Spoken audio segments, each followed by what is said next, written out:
Hello and welcome back. This is Jacob and today we are gonna be continuing the Let's Play for Reverse 1999. And of course we are gonna continue here in our showdown in Chinatown story. So then, this has been a fun little journey so far. I am pretty much looking forward to seeing how this is gonna develop. The dynamic between the characters is fun, and just like one of you brought it up in the comments of the previous episode, it definitely has that rush hour feel to it. And I kinda like it, and now that it was brought up, I kinda do wanna go back and rewatch the first Rush Hour movie. But yeah, so far it's fun, and I'm looking forward to seeing where this story is gonna go and how it's gonna develop. Kinda have already a feeling as to what or who might be potentially like a opponent for the end, but we'll see about that. I need a bit more clues.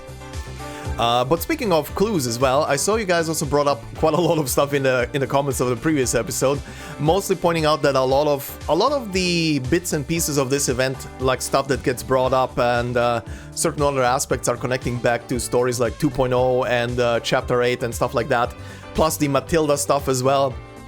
By the way, thank you for pointing out the Matilda stuff. I didn't even register that her title is different and everything, but that apparently also gets explained in one of the previous stories. And yeah, just like I said before, considering that I'm currently waiting for 2.0 to come around back into the game so I can play that and then Chapter 8, I'm gonna see all of those parts. But for now, none of the little bits and pieces here are literally like you know, meaning too much to me. It will mean much more to me once I get those stories in.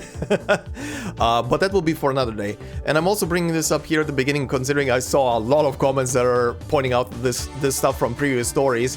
Do keep in mind that I did not see those stories yet. It's nice that you guys brought it up, but just keep it as vague as possible, as always, so nothing really gets spoiled, you know, because I will be playing those stories. And yeah, oh, and also apparently the little vial thing, I had a feeling this is connecting to something. It seemed significant because they put it up on screen, but yeah, that little vial is also connected to a story that was already in the game. So yeah, all of that will eventually come.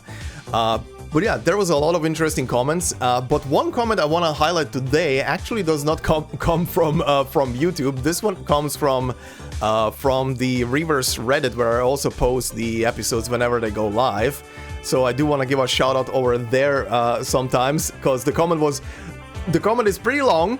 The comment is pretty long. I'm not gonna, pardon in advance, I'm not gonna read the whole comment because it's a pretty huge chunker. I did read the whole comment in my own time, so just so we're clear. But for the purposes of this video, because a couple of interesting things were brought up, and they're also echoing and kind of summarizing a lot of stuff that you guys said in the YouTube comment section. So, on that note, from Self-Righteous over on Reddit, in points number 2, 3, and 4 from the comment, in point 2, you're correct that there is another limited banner later. If you care about meta, she's worth pulling. Outside of that, her event is actually getting a time-limited rerun for only 10 days during this patch. Notes of Shuori. Yes, you read it correctly, you have only 10 days to finish the entire rerun event. Unsure if the character stories for those characters will re-release with the event. You might get some comments telling you to do it, but don't feel pressured to do the entire event within the time limit if you don't have the time to complete it. It's mostly a self-contained event. Another unfortunate thing to note is you don't get a chance to play the event before deciding to pull for the character. The limited rerun banner ends almost exactly when the event rerun begins. Okay, I also saw it on the comments on YouTube. Someone, I think, asked me as well if I'm going to be playing through Notes of Shuori. The answer is yes, I will. But yeah, like you also pointed out, considering it's a very time-limited rerun, so only 10 days it's gonna be here, I don't know if there's gonna be the character stories on top of it. I do not know if there's gonna be time enough for me to finish all of it in time, but we'll see. We'll see. By the time the event is gonna rerun, I should be free of the ArcNet stuff, so I'm gonna have a lot of extra time on my hands, and I can record 2 Let's Plays in a single day. The good thing with the Reavers, at least for like 95% of the time, is that I can record the Let's Play very casually, without any time pressure. So that's a good thing, unlike the other games. And there's also not much work on the cutting and editing stuff. So that's a good thing. But yeah, we'll see. If the character stories are also gonna be rerun in those 10 days, I'll see how I'm gonna be with time. I'm gonna try and make an effort to get all of them done, but we'll see when the time comes around. If I can't fit everything into those 10 days, it's just what it is, and we can rewatch those character scenes, I think, from the Timekeeper channel in that case. But yeah, anyway, moving on to point 3. Someone has already mentioned the Cantonese versus Mandarin dialogue in this event in your YouTube comments. In this time period, Chinatown residents in America and Chinese from Hong Kong generally speak Cantonese, as that's the region of China they immigrated from. Mainland Chinese people speak Mandarin, which is the language that the vast majority of Chinese speak today. There's also a mix of Cantonese Mandarin speak, which is also somewhat common in Chinatown, America, where they would mix the dialect language a bit. So even native Chinese, generally Mandarin speakers, would have difficult understanding some of the dialogue from characters like Xixing, for example. Alright, duly noted. Yeah, I saw the comment also brought it up on YouTube side that it's mostly a difference between Cantonese and Mandarin, so that's the major difference. And yeah, I've encountered that as well in quite a lot of the ArcNet stories as well, the stories that are situated about the Yanese region, as they're calling it, because it's a different planet, but every country is inspired basically by real-world countries. So Yan is equivalent to China, and they have even in game, just like in real-life China, they have like a boatload of accents and regional dialects and stuff like that. Even some characters that are from that region that are playable, when you listen to their voice lines, they have very regional specific dialects. But yeah, anyway, continuing on to point number 4. Unfortunately, the hovering spell incantation cards when in battle is a new permanent feature they added to the game. There is currently no way of actually changing it back to the old way. A lot of players are complaining about it, so mention it in the feedback surveys to Blue Epoch, to Blue Epoch, as that is what a lot of us are doing. The damage font changes just for this event. Okay. Yeah, sad. That is a sad thing. I really hate that the cards are locking into your mouse when you hover over them. It's very...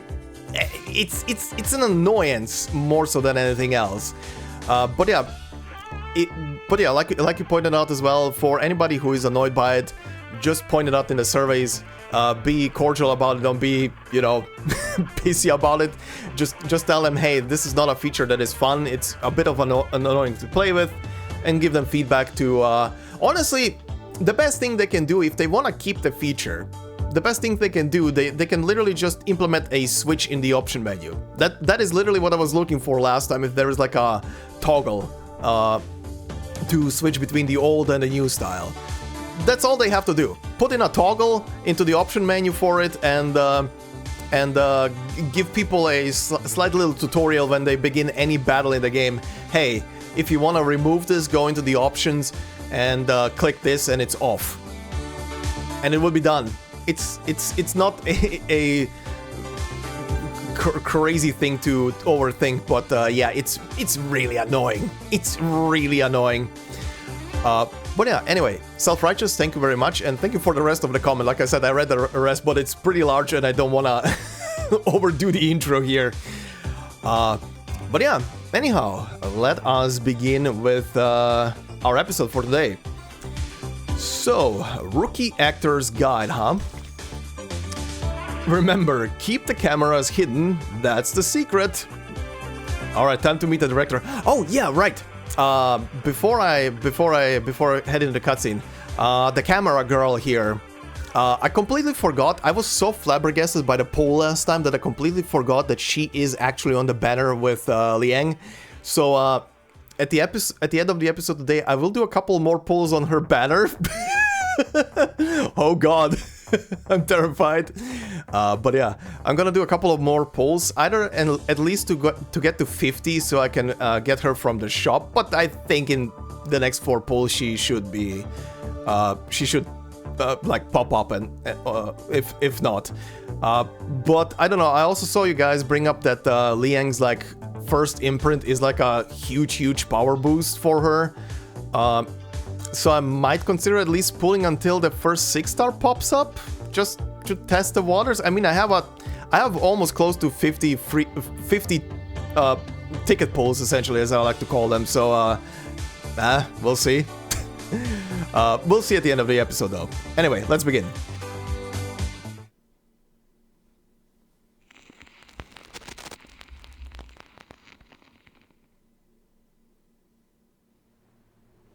Ooh. Noir set. Whose is this? It's blocking the camera sightlines. Get it out of the way. That is an accent. When are we coming in? We've been waiting forever. I wish I brought a chair. Oh, they're supposed to be Chinese accents. Okay, I get it. I was like, that is a strong accent in some degree. What's going on? Are they filming another movie? Do you see anyone famous? At the end of the alley, in an old abandoned house filled with camera equipment, crew members and actors go about their business, drawing curious glances from passerby. One particular figure catches Liang's attention. Someone strangely familiar. Oh, is that today's lunch? Mind if I take a look? Uh-huh. Not now? Alright, fine. That's that odd person I saw at the hospital. She works for the foundation. Who? You mean Camerahead over there? What do you mean by odd? You think she could be a fake? I love that she calls her by appearance directly. What? Camerahead? No, she's a real foundation member. I checked her information as well when I inquired about Miss Noah's file. Her name is Latham, an awakened Arcanist, currently working in the Arcanum Containment Department. I wasn't given any access to her details, but based on our encounter, we should have no problem with her. Good. Fine. I'm happy enough leaving the awakened to their quirkiness. She isn't their top priority. Liang knows that. She pushes aside that odd feeling for now, following Poitier through the crowd and onto the set. What do you mean she hasn't eaten yet? Director Noir's doctor was explicit that she's not allowed to skip any meals. Damn, the assistant was actually given a full-on bottle. Oh, hello, officers. How can I help you? The well-dressed woman walks over to them. We received a call from a Lin Wang. Did you make a report about some unknown person making physical threats and stalking Miss Noir? Yes, that's right. I'm Lin. But... But upon hearing their purpose, Lin hesitates, glancing uncertainly over at one end of the set. We did it! Actors? Abby, you're here! Cut. At this single command, the actors freeze in place. No. I'm Hey. afraid we'll have to roll that again. What's with the doll? What's with the doll on her shoulder? Is she mimicking her movements? I'm sorry, Director. The young actor's body stiffens instantly. Based on where he's standing, it's clear that he is only a background character in the scene. But Noir, seated on her throne-like wheelchair, really, the overseer of everything, didn't miss his mistake, no matter how minor it was. Not at all. I just want more emotion this time. She's your true love, but you have been apart for a long time. Things are different now. She is. You are. Your reunion must be more complex. It isn't simply happiness you feel. You must mix that emotion with worry and guilt. She doesn't know anything about what happened to you. You can't help but worry that she will never be able to understand you. you wonder if she has got herself into any troubles. I know this is a short scene, but the audience must see a full range of emotions. You are capable of more, so be more. That is a nice director, getting the actor, even if it's just for a split moment, getting the actor fully immersed in this scene. I know you attended drama school, so let's see that training shine. I know you can do it. Yes, director! I will try my best! Simply being noticed by the famous director is enough to leave him visibly flustered. He immediately straightens up, shedding his nervous stance from moments before. Good. Let's roll it again. Excuse me, Director Noir. Seizing this moment before the next take, the assistant swoops in and whispers something to Noir. Noir glances toward the two officers, her face betraying no emotion. It's impossible to tell what she's thinking. For someone that famous, you think I'd have known she uses a wheelchair. How you feeling? Finally getting a chance to meet your favorite director. Thrilled? Poitier nudges Liang with her elbow, tilting forward a little as she teases her. But when she sees Liang's face, she pauses. Oh god.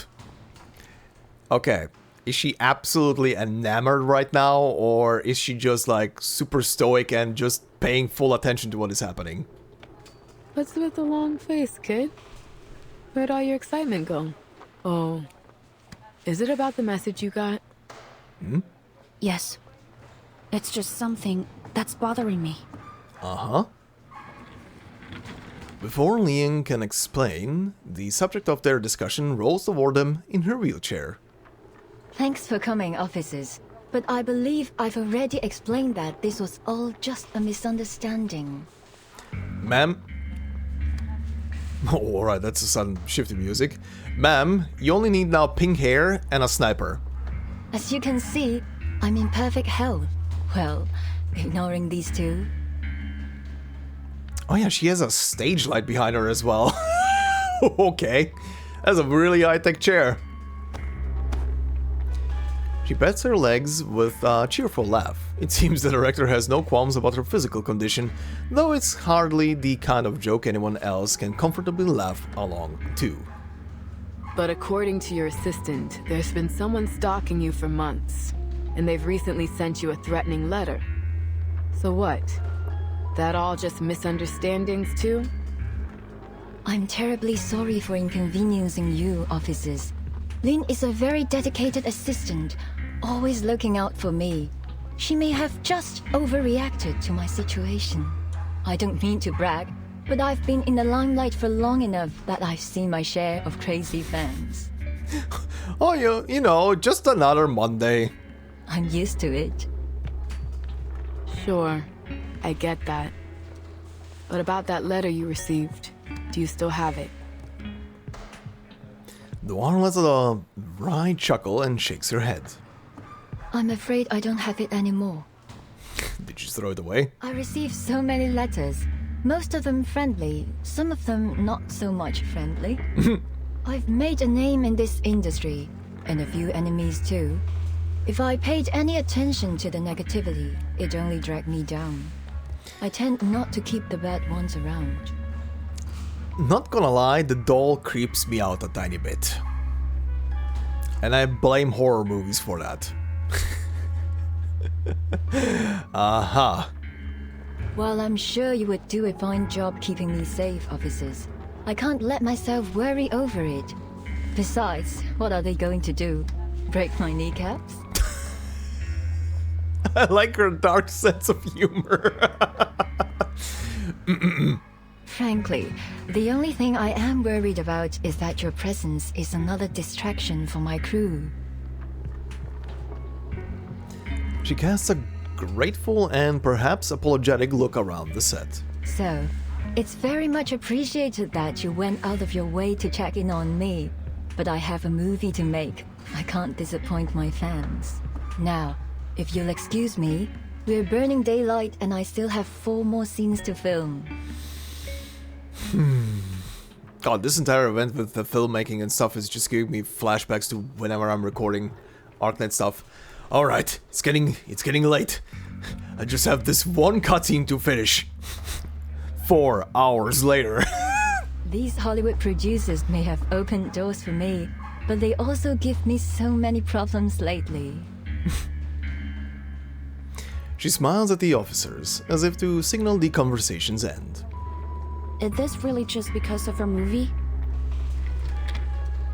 Noir has already begun to turn her wheelchair away, but Liang stops her in her tracks. Pardon me? You seem to be refusing our assistance because you've decided this threat is only a harmless prank. You've decided that it's worth the risk to focus on your film.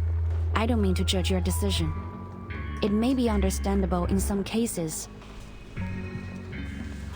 She moves closer, lowering her voice as she leans in to deliver the next sentence in a hushed voice. But if this threat is not just a prank, if it is serious... Am I sensing disapproval? Noir narrows her eyes a little and raises a hand to hold her approaching assistant.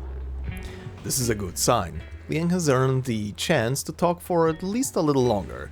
She pushes aside her conflicting emotions and carries on in a voice only the two of them can hear.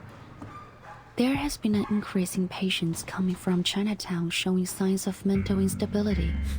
Damn, Liang doing work. Their symptoms include confusion, amnesia, drowsiness, and volatile anger. None of the patients seem to have anything in common. No prior history, all without a clear cause. Does that sound familiar? Sorry. Is this leading somewhere? Yes. After a moment of thought, Noir shakes her head, her calm face carrying a perfectly measured hint of confusion. A case. 8 years ago. He Rizhun, the scriptwriter for your first big hit, Detective CO7. She burned to death in her own house. Okay.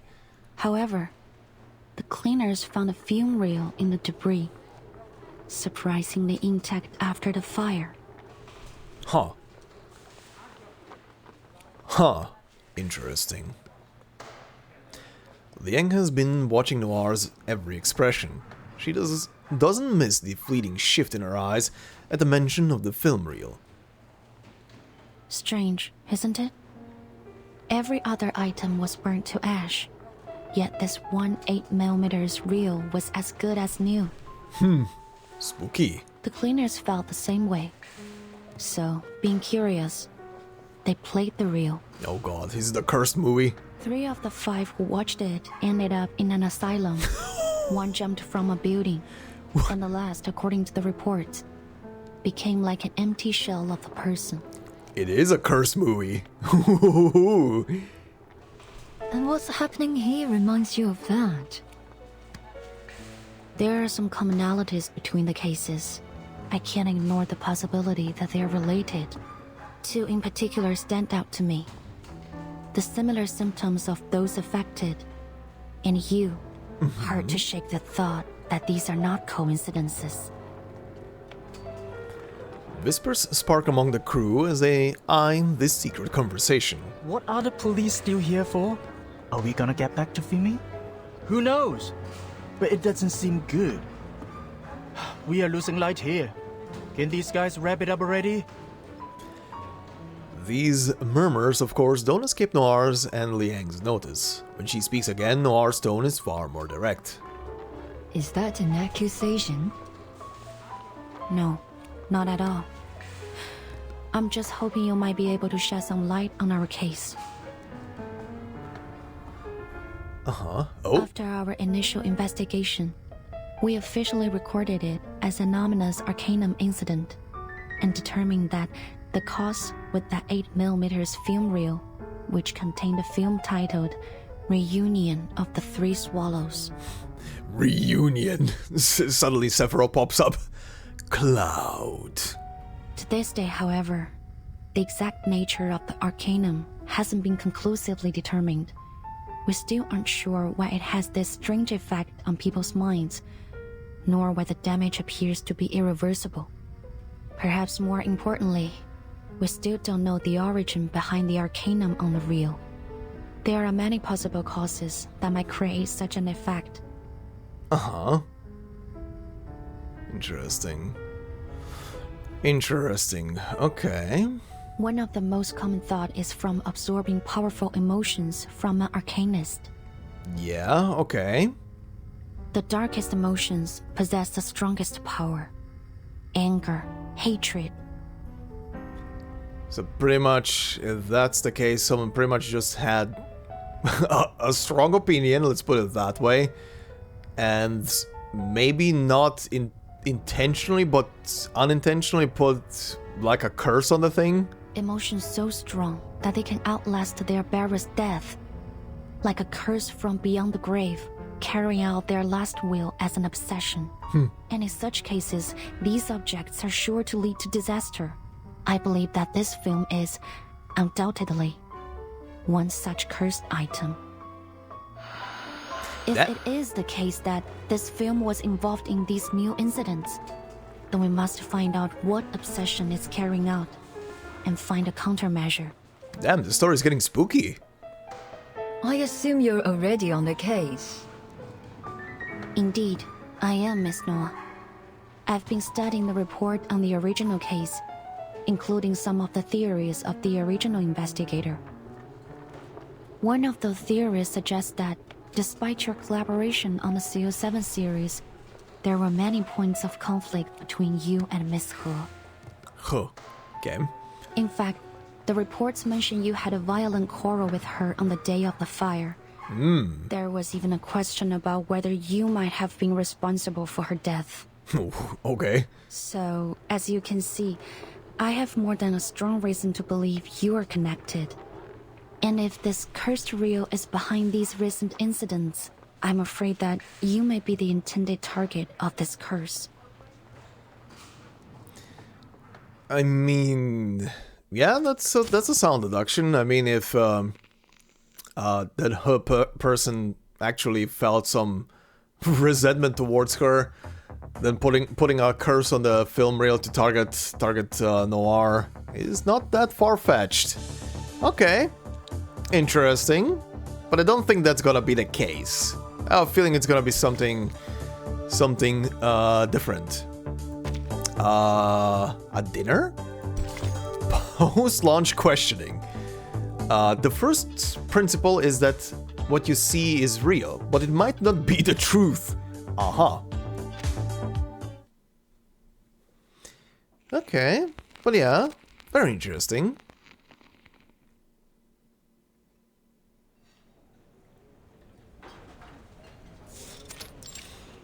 Gung Fu Restaurant. Hot damn, rookie. Who could have guessed the famous director would be a part of her own real-life thriller? After talking to her, we still got nothing useful to go on. I can't read anything behind that smiling face of hers. She's a director, but also an actor. But if your little theory has got any truth to it, then Noir is in real danger. So why not talk? Isn't she worried about her own life? Bodia channels her frustration into her food, devouring most of the meal in the blink of an eye. As she swallows the last shrimp dumpling, she turns to look at Liang, who is busy chatting with the restaurant owner. 是吗？原来对面杂货店那家的女儿也… You mean the grocer's daughter is also? 就是咯，最近都不知道搞什么，好多街坊家里都出了事。Yeah, so many things happening around the neighborhood. Crazy. 老卢家还算好嘞，他带着女儿去看中医，抓了药，吃了一段时间就好了不少。But the Lus are lucky. They took their daughter to a good local doctor, and she got better. 但是对面街口马仔，他阿妈就麻烦了。那个阿婆原本就身体不好，忽然间又变得疯疯癫癫，他们两公婆都担心死了。But the other family down the road aren't so lucky. Their grandma was already so weak from arthritis, and now she's gone crazy. She's probably gonna drive them crazy too. 之前都有个靓妹来问这件事，说什么事情不太对路。哎，我说呀，就是临近年关，那些污浊的东西都出来了。You know what? Another girl, she asked around about this too. If I had to guess, it's because of those evil spirits. Things are never easy before the Dusho festival. 您说还有人打听过这件事？那是什么人？ Another girl. Do you know who she is? 她说自己是什么新科学什么鬼事务所的，好像是个神婆，刚来到唐人街这一带的。Uh-huh. Oh, I know who that's gonna be. She says she's an exorcist from the neuroscience something exorcism office and is new here in Chinatown. 她还给了我一张卡片，印得鬼马了个，不过不知道被我放到哪里去。She gave me a fancy business card, but I don't know where it is now. 原来如此，多谢您。 I see. Thank you very much. As Liang returns to her seat, Poitier shoots her a questioning look. So, any progress? I have some bad news. First, there are more victims than we expected. Second, we're not the only ones who've noticed. We need to hurry if we don't want this case to attract wider attention. Why don't we start with the director then? She seems like our best lead. Having cleared the dishes closest to her, Poitier pulls the char siu buns from the other side of the table. She's just about the food. And the chop at the same time. Her case is connected with this one. Just like you said, there are too many coincidences to not dig deeper. That writer. What was it? Rijuine? She's an Arcanist, right? No surprise that she'd imbue that film with all of her final bits of hatred. I've seen a dozen cases like it. Cursed objects are weird as heck. It's definitely possible that it could have chased Noir all the way here. But there isn't any evidence that corroborates the rivalry between Miss Noah and Miss He. Hold on. Didn't you read that in a report by another visual? Maybe it's only hearsay, but that's something. Not only that, get this. I did some digging of my own. The night that cleaner leaped off that roof was the exact same night that Noir was in the car accident that left her legs paralyzed. Okay. It gets freakier. According to the reports, they happened within minutes of each other. And the building was less than a block away from the scene of the accident. How's that for evidence? Huh. We've got a saying in the DAA, Cadet. When it comes to Arcanum, there's no such thing as coincidences. With this declaration, Poitier pops the last char siu bun into her mouth. Whether coincidence or not, it isn't much to go on. We need evidence. Of course. We can't just leap to accusations without proof. But when it comes to arcane crime, you've got to follow your hunches. So keep your nose to the ground. Poitier notices the dejection in Liang's face and sheepishly sets down her chopsticks. I get you. This isn't just about evidence. You don't want to point the finger at someone you admire, but you've got to pursue this, even if that means you have to separate the artist from their work. Liang remains silent for a moment, picks up the chilled lemon soda from the table, and takes a sip. Actually, there is another reason that I'm not entirely convinced that Miss Noah, the film incident, and the events in Chinatown are connected. In fact, it's quite a substantial reason. If our records are correct, the cursed reel was found and contained by the Foundation 6 months after the initial incident. Okay, yeah, if it's been contained, then it can't have done anything, right? Which means, unless something has gone horribly wrong, it should still be safely stored within the Arcanum Containment Department. Oh. A sharp crash interrupts her words. The two turn toward the sound. Oops, I'm sorry. I'm so sorry. Hi, Scott. A bespectacled girl fumbles with a napkin as she hurriedly tries to clean up the shattered dish she just knocked over. but her sneaking glances toward the two officers don't escape their attention, and the shiny emblem on her chest tells them exactly where she's from. Oh, you're a bit too obvious. Well. There's our next lead. They exchanged a puzzled look. If I remember it right, you mentioned earlier that you saw someone from the Foundation acting suspicious yesterday. Yes. Like the lady over there. She also works for the ACD. Guess we'll have a talk with her. I agree, Miss Poitier. Poor Scott. They rise from the table and approach the girl. Great Scott! Run! Oh god, no. This is the combat? Wait. Hearing the crash in the background. Oh my god, I actually am fighting Scott. Suspicious Foundation staff. Staff wearing a Foundation badge. Shifty eyes and evasive glances. Any experienced cop would pick up on this instantly. Oh no. Field check complete. Move carefully. Oh, Scott. Why? Is something the matter, officers? You seem to have overheard our conversation. Was there anything in it you might know about? We welcome any leads you might have, and even offer our reward for helping solve the case. No, I didn't hear anything. This is all happening so suddenly. I have urgent business to attend to. Please understand, officers. There's no need to worry, ma'am. You seem a bit flustered. Here, why don't you come and sit down and we'll have a nice chat. Yes, I'm sure there's a way we can be of help to each other.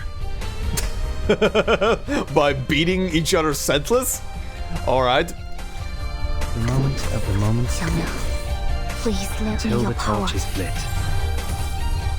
Learn from silence. My responsibility.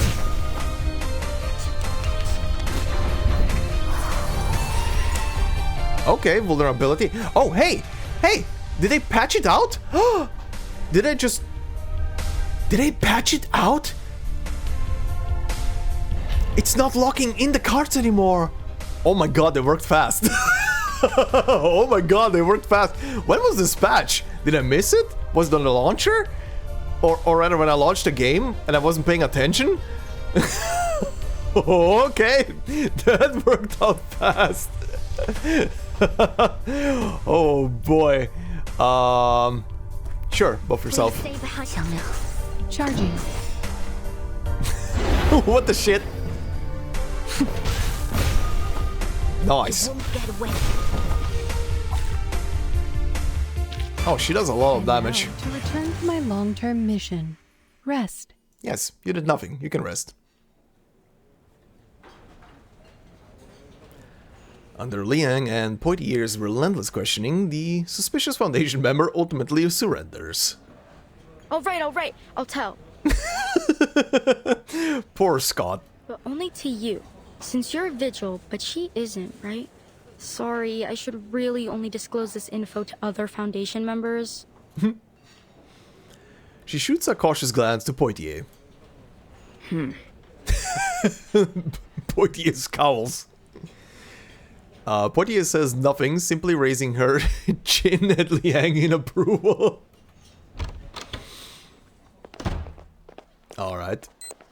Liang follows the girl out into the empty alley. After verifying Liang's identity with her communication device, the girl gives a final glance up and down the alley before talking.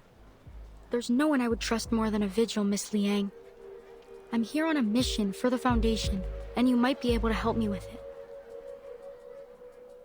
Uh-huh. Oh, flashback? September 1990. A female Arcanist committed a serious assault and caused a number of casualties. She had appeared at an illegal gathering held by the Order of Enlightenment, a subordinate organization of Manes Vindictae. Order of Enlightenment, huh? Okay. Gonna try to remember that name. Probably gonna not remember that name until it comes back up because my memory for names is shit, but I'm gonna make an attempt. The Timekeeper encountered her and confirmed her identity. Anjo Nala, a beyond Arcanist. Okay. Okay. Chapter 8, I guess? Alright. I mean, not too much of a spoiler. I kinda already gathered that from Anjo that she did some stuff. Alright.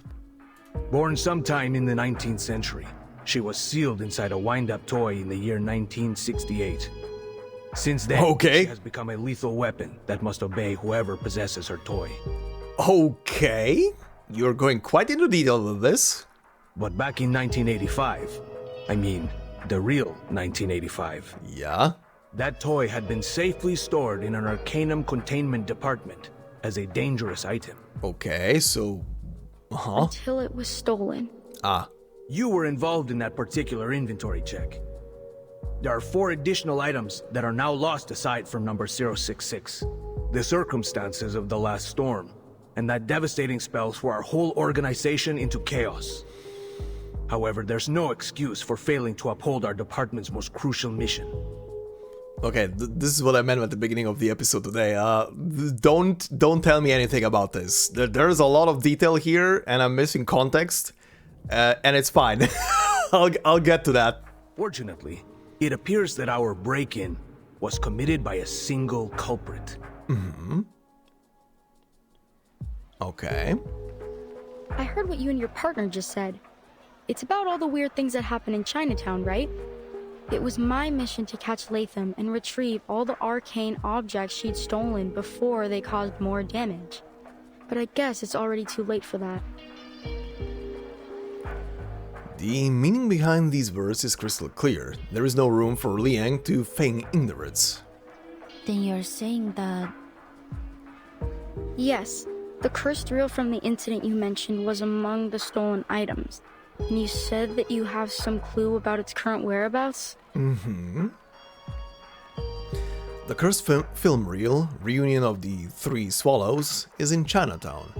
The weight of this revelation sinks heavily in Liang's chest. Mm-hmm. I was told to operate under strict secrecy. But at this point, the faster they're retrieved, the better. So, shall we work together? Scott takes a notebook from her pocket and pulls out a photo tucked inside. Our main suspect is Latham, an awakened Arcanist. Okay, yeah. They look very cute in this picture. Liang can't help but look surprised when she recognizes the other girl in the photograph. But Scott seems to misinterpret her reaction. It's hard for me to believe she'd do this. We were colleagues and close friends. I used to call her Loggerhead because she's the most forgetful person I know. At first, I refused to believe she could do such a thing. I still don't understand why. She's not the kind to be greedy. But the Vigils investigated the theft thoroughly, and the Vigils are not the kind to make mistakes. You've been here a few days already, right?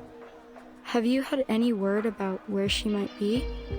Well, she's kind of on a film set. Scott's brow furrows, her expression torn between hope and fear. It's as if she wants confirmation while equally dreading to hear the truth. Sorry, I haven't. Oh, keeping it a secret from her. Interesting. She shakes her head. Scott's expression visibly relaxes. Oh, what a pity. Very interesting, Liang. Keeping it a secret from Scott, that you know where she is. Okay. Probably doesn't want to put too much of a burden on her. Alright, what do we have? Confidential record. This document contains confidential information. Please do not take it out of the precinct. Investigation record, Noir. Noir, female Arcanist. Her arcane skill allows her to manipulate inanimate objects within a defined range, designating them as actors. Oh, that's why the little doll moves around. Born in Hong Kong in 1950. Guaranteed graduated from USC School of Cinematic Arts in 1972. Later worked at what would eventually be known as TVB. In 1978, she began collaborating with independent production companies to produce low-budget films. Released her debut film Muddle in 1979. Established new art company in 1980 and began working on the film Detective C07. In 1983, a car accident left her paralyzed from the waist down, allegedly tied to the film incident. Okay, addendum here at the bottom. For more details on the film incident, please refer to the attached documentation. The attached documentation that isn't attached! Alright, a name deserved. Well, there's our film head. Let's see. Catch that speeding hamster. What? What? What hamster? Huh? What is happening? Have a good day. Thanks, ma'am. You too. Before the owner can even say goodbye, Liang has yanked Poitier out of the front door. What's the rush? I haven't even finished my noodles. Poitier is really a foodie, isn't she? We can eat later, but we need to find Miss Latham. Now. Wait, hold on. I'm all for chasing down a crook. But why do I get the feeling you didn't tell your Foundation friend about your run-in with Latham? What's up? Why are you keeping her in the dark? I think that something isn't right about her. She might be a foodie, but she's very sharp. She immediately picked up on the fact that that Liang didn't tell her about... that she didn't tell Scott about Latham. Oh, flashback? I've been to the A City before. To most, it might seem defenseless, but it's actually heavily protected by arcane rituals. Okay, I'm guessing those glowy circles are arcane rituals. According to Miss Scott, Latham acted alone. But there's nothing in her file that would suggest she's capable of that. Her arcane skill level is frankly far from remarkable. Even with insider knowledge, I don't believe it's possible she could have bypassed the security system and escaped on her own. Okay. Either Miss Latham has played the Foundation for fools, or she has more powerful accomplices. That leads me to another thing. This mission is not something a typical Foundation staff member would be assigned to, as Miss Scott claimed to be. Okay, what if the film role was the actual target and Latham was being controlled to steal it by Noir, because we just read literally a file that says that she can designate a person, designate someone to be an actor and then can control them through that designation. There's something we don't know. You're saying that girl with glasses lied to you. But the question then would be, why would Noir want to steal the film role? Maybe. Or that she was being lied to herself. Liang pulls her SPF-1 contact device from beneath her cloak. After a few simple taps, she turns it around for Poitier to see. There was another thing I found while searching through Miss Latham's files. Or rather, what I didn't find. There were no warnings or notices on her employee records. You mean she's not actually wanted? No, I don't think so. Miss Scott said that their department wanted to solve this problem in secret. So I thought that might explain the reason Miss Latham's warrant wasn't on her file. However, when I tried to access more of their records to double-check my findings, I ran into a block on Miss Scott's records. Access denied. You do not have permission to view this information. If you need access, please contact your supervisor. A warning symbol flashes on the screen. It could just be because I'm only a cadet. There are some files that I don't have access to yet. I contacted my supervisor, but I haven't heard anything back. I don't mean to distrust her, but I can't hold anyone above suspicion. Poitier shifts her gaze from the device's screen back to Liang. And what about me? You're putting a lot of trust in me, Liang. Is it really alright that you're telling me all this? A dangerous item stolen from the Foundation, and possibly an inside job at that. That's a scandal in the making. You could have just lied to me, make up some kind of story. It's not hard for a smart kid like you.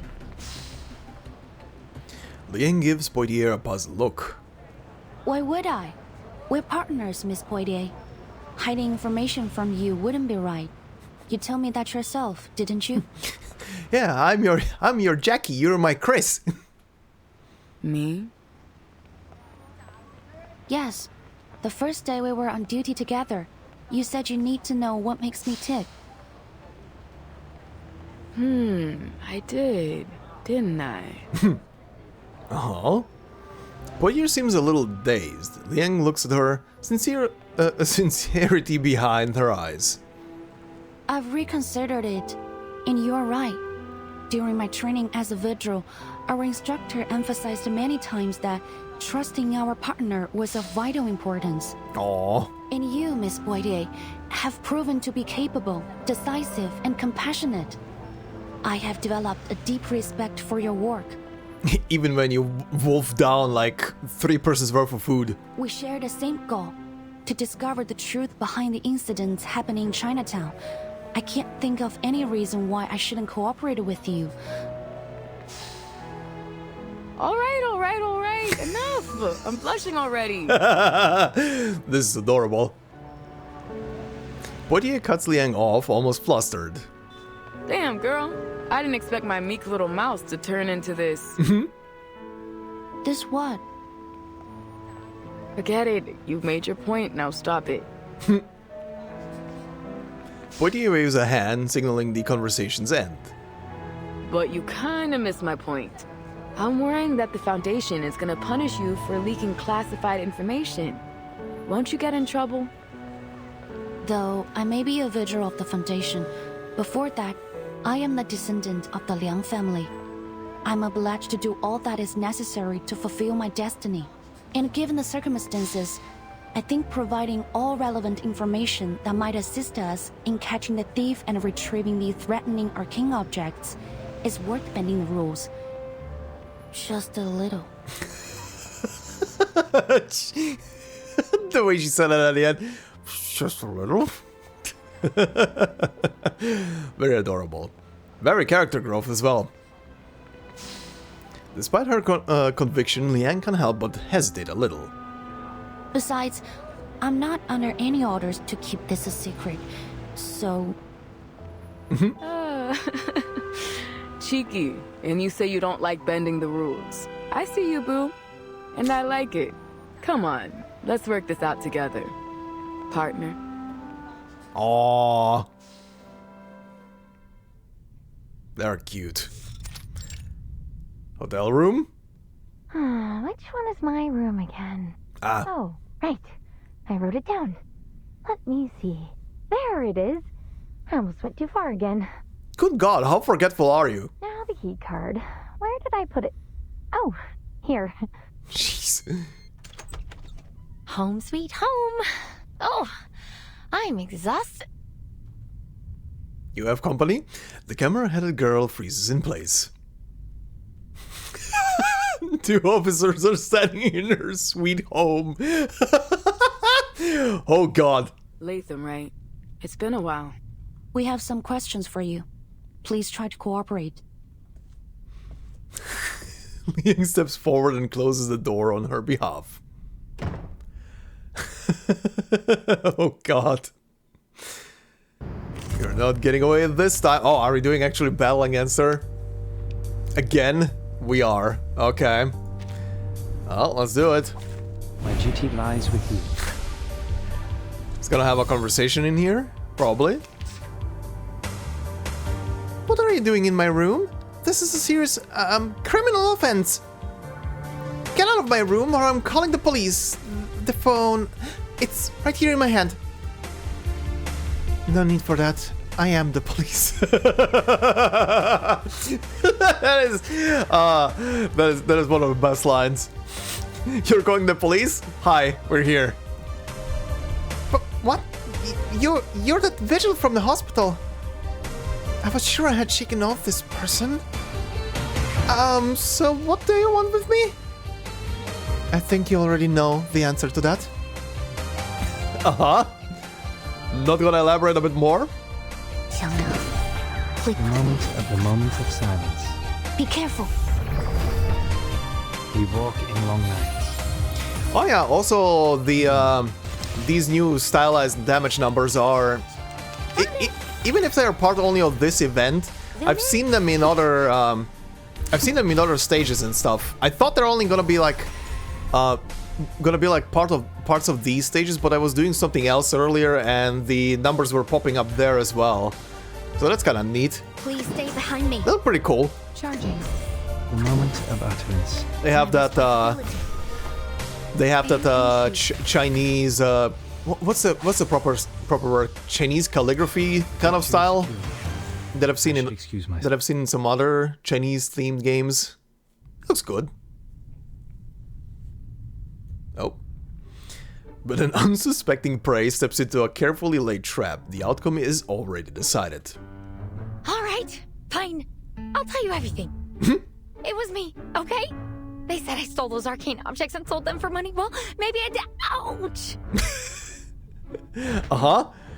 As she speaks, she backs closer and closer to the wall behind her, until she smacks her oversized head into the window ledge. A particular word in her statement makes Liang tilt her head. What do you mean, maybe? Maybe, Because, actually, I can't remember it. I can't find my memory film for that time, so really, I just don't know.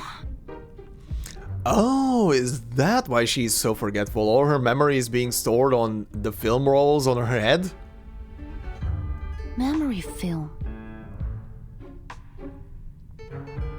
The so-called loggerhead girl, an awakened, isn't exactly a tough one. Within 30 minutes, she has spilled everything. Jesus. Yet, despite this seemingly ideal result, neither of the officers look pleased. So, to summarize what you just said, Latham, you're an awakened piece of a movie projector, which forms a Latham loop. Ah, that's why the name is Latham. Okay. You were designed to play movies, not record them. And that's why you suffer from severe amnesia. Okay, that kind of makes all sense now. You can only recall things that happened within the last 3 days. And after that, you'll forget almost everything. Do I got that right? Jesus Christ, you can only recall things that happened within the last 3 days? Oh my god, okay. I guess so. You guess so? The poor girl. Poitier's sudden questioning startles the girl. She shrinks further into the corner, wedging herself between the window and a nearby chair. I can see why that friend of yours calls you Loggerhead. You deserve the name. What is going on here? It's understandable. Awakened Arcanists often suffer side effects related to their origins and materials, but still, this is quite unusual, to say the least. So, she has no memory of what happened 3 days ago, or even any of the cases she was involved in. So then, she's basically useless to our investigation. Yep. I can only imagine what a disaster it would be if you showed up in a Detective CO7 movie. Hey, that's rude. How come I'm a disaster? The girl, mustering what little courage she has left, waves her metal fist in defiance. But her feeble resistance has no effect on the officers. After sighing in unison, they exchange a glance. What do you think? I've made a request for Miss Latham's detailed records, but I don't think she's lying. Back at the hospital, the best lie she could come up with was a hamster riding a stethoscope. I kind of doubt she's a master manipulator. That's why the text was there. Okay, right. I forgot about that stupid shit. That's why the text was there. Oh, God. Fuck's sake. Okay. So no info out of you, got it. No, nothing popping up. Okay, moving on. Unraveling the mystery. Dispel the fog, unravel the mystery, and they'll claim that this is the truth. Okay, we're still here. Scott seems to be arriving. Let's see.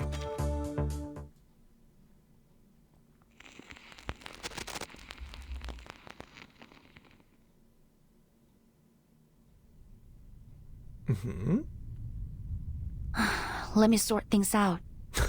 Miss Loggerhead, you said you could record and save your memories using a special type of film developed by Laplace, which means that even if you don't recall taking anything from the Arcanum containment department, your film should show whether you did or not. Yeah, if it's still around. But the fact is, the films are gone. Isn't that right? Yeah, I usually carry my most important memories with me and leave the others in my room. The Foundation staff checked the visitor log after the stuff was stolen. Turns out, I was the only one who visited the office that day. So they sent people to my room and checked all my film, but they didn't find anything. Then they said they already had other evidence, so... Other evidence? Loggerhead's voice trails off, and someone else completes her words. So they just declared Loggerhead guilty. But that doesn't make any sense to me. Something must be wrong. The Foundation employee who claimed to be hunting Loggerhead received a call from Liang just 10 minutes ago. But the moment she stepped into the clue-filled hotel room and laid eyes on Loggerhead, she blurted out, "You're still here?" And just like that, the final piece of Loggerhead's testimony was confirmed. The two girls sitting on the bed lowered their heads in silent understanding. So, when you found Miss Latham, you bought her a train ticket instead of putting her under arrest. Oh. I know I've gone against orders, but I'm sure Loggerhead didn't do this. She's my friend. I can't just arrest her and have the Foundation lock her up. Damn. I'm sorry for keeping all of this from you, but you're a vigil. I had to be careful. So, if it's not crossing a line, Miss Liang, Miss Potier, can I ask you to keep this between us? You can report it after we find out who's really done this. Could you, please? Uh-huh. Scott's eyes gleam pleadingly, and Loggerhead's lens gleams as she stares at the officers in expectation. The pitiful expressions on both their faces would tug at anyone's heartstrings. Liang almost feels as though she's tormenting some kind of harmless creature, but this unofficial interrogation isn't over yet. We'll talk about that once we figure out what the hell's going on. Back to the case. You said she gave you a train ticket. What are you still doing here? Loggerhead lets out an awkward laugh. Oh, God. Actually, while I was on my way to the train station, a car on the other side of the street lost control and hit my cab. Uh-huh. Thankfully, it crashed into the passenger seat where I was sitting. My metal's much stronger than human flesh. Okay. Liang searches her memory for a moment. That's right. There was a car accident yesterday morning. The driver suffered some kind of unknown mental abnormality while he was on the road. Maybe he's fallen victim too. Huh. What happened next? I was sent to the hospital, and you showed up. I thought you were gonna arrest me, so I ran as fast as I could. I threw away my cell phone and contact device as soon as I left the Foundation. Scott said they could use them to track me down. I couldn't get a hold of anyone and didn't know what to do. And even though I don't know for sure, I really don't think I'm guilty. It's super weird to be on the run when you feel like you're innocent. So, I went back to Chinatown to ask Director Noir for help. She was the only one I could contact directly. A crucial name. Noah. Could you tell me how you got to know her? Of course. Film flashback. Let me see. Walk of Fame. Walk of Fame. Okay. Now I just need to turn left. Wait, which way is left again? It changes every time I turn, right? Gosh, how the heck do people read maps? This girl.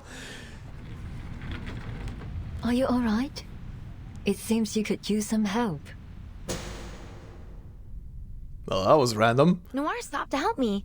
She was really interested in my head, so we had a little chat, and I found out she was a director. She offered to take me to the Walk of Fame. We talked a lot about movies on our way there. Then I told her I was traveling alone, so she invited me to join her movie shoot in Chinatown. How could I say no? I mean, she's a famous director. There's no way I'd miss a chance like that. Interesting. That was the same day that odd things started happening in Chinatown. Mm-hmm. The hand that was bobbing excitedly comes to a hesitant stop. Well, I'm not sure about that. Did anything strange happen that day? Loggerhead's lens flickers. It seems something has surfaced in her mind. Let me see. I did find a strange film reel when I was unpacking that night. Oh god. A strange film reel? Uh-huh. Wait, could that be... Uh-huh. All three of the others immediately perk up at the mention of those words. What if she unintentionally has the film reel or had the film reel equipped and was playing it through her camera somehow? And that was affecting people? But perhaps due to the limited field of vision of her camera lens, Loggerhead remains oblivious to their gazes. Instead, she pulls her backpack toward her, muttering to herself as she leisurely rummages through it. Yeah, a strange film reel. I've gotten into the habit of labeling my films like check every day or check from time to time, so that I know what to watch to keep important things in my mind. Okay. I was gonna do a review that night, but when I looked through my film, there was a roll without a label on it. It couldn't have been mine because it was made of a different material. I was so curious about it, you know? So I played it. Oh god. What did you see? It was a movie, I guess, but it was pretty short. More like a demo or a trailer or something. But it was so weird. Like a jumble of pictures and sounds. It didn't make any sense to me. I don't know, maybe it was a prank or something? She found the Ring movie. She holds her search and looks up blankly. What's wrong? The film, it's gone. Well, rip. What? Loggerhead shrinks nervously once again. I can't find it. It was right here in my bag. Give it to me. Oh god. In one swift motion, Poitier snatches Loggerhead's backpack and upends its contents onto the bed. Damn, first time I've seen a bag messier than my sister's. Do you ever organize your stuff? Like a whirlwind, Poitier tears through Loggerhead's things, ignoring her shrieks of, "I just forgot to throw that away, and I still need that," as she ransacks not only the backpack, but the entire room. Finally, she has no choice but to accept a rather disheartening conclusion. Nope, nothing. You didn't take it out and lose it somewhere, did you? Mistake it for a tip for your pizza guy or something. I forget things, but I'm not an idiot. I didn't lose it. Check my film if you want to prove it. It just disappeared into thin air. But your film only records what you saw. Someone might have taken it when you weren't looking. Does anyone else know about this film reel? Did you have any visitors or notice anything suspicious after you played it? Suspicious? I don't think so. At least I didn't see anything. The only person who visited me afterwards was Scott. She came to tell me I was wanted by the Foundation. Okay. Oh, but actually, I wasn't alone when I played it. Noir was with me. She said she was interested in my memories, so she came and... Uh-oh. Uh-oh. The others stare at Loggerhead as she's grown a second head. She nervously swallows the rest of her sentence. What's wrong? You just said a boo-boo word. So, it was Noir who took the film? Probably. That's probably it. What are you? Oh, alright. A solid punch sends the man flying. At least, that's what was supposed to happen. Sorry, Director. I'll try again. Don't bother. Clearly, your martial arts skills are severely lacking. I don't want you to hit your head when you fall to the ground. Go. Take a break. The disheveled actor still wants to argue his case, but everyone knows that once this director makes a decision, she won't change her mind easily. In the end, he simply sighs and steps aside. That was the last one, Director. There are far fewer stunt performers with martial arts experience here than in Hong Kong. Master Lau and his men will arrive in a few days. Perhaps we could shoot the scene then? Nicholas is on a tight schedule. I doubt he'll change it. Let me see what I can do. A single sentence is far from enough to capture the many difficulties the famous Hong Kong director has faced since working overseas. Leaning back in her wheelchair, she discreetly scans the set, searching for the missing piece of the puzzle. Her again? Oh god. Liang. Lin follows Noir's gaze. Oh, that young officer? Liang, you're about to become a movie star. What do you want? Listen, I don't know what you are trying to do, but can't you just leave us alone? Sorry, ma'am. This is a closed set. If you don't have a warrant, please leave. Guys, relax. Liang isn't as mean as she seems. Clearly, the arrival of a certain vigil cadet is unwelcome, so much so that even Loggerhead is being eyed with suspicion. But Liang ignores them. She locked onto her target the moment she scanned the set and is already striding straight toward her. She stops a few paces in front of the person in question. I must say I didn't expect to see you so soon, officer. Is there something else you wanted to ask me? I think I made myself perfectly clear this morning. I know nothing about your case. No, madam. I'm here to help. Oh? Help with what? Miss Latham mentioned that you are looking for a qualified stunt performer for your movie. Ah, I see what she's doing. I'd like to help with that, if you don't mind. As an apology. Time to work along the movie set and use that opportunity to snoop about, huh? Noir blinks. You surprised me again. Sneaky. That's a nice move. Well, if she takes her in, she can then literally just snoop around the set and see what she can find. Without raising too much of a suspicion. Oh, more convos. Double check. Okay, I admit I've always been something of a movie buff. Great, we've hit a dead end. Just what exactly did we miss? Maybe we should go over the items in Loggerhead's bag again. Loggerhead, seriously? She packed all these film reels, but somehow missed the most important one.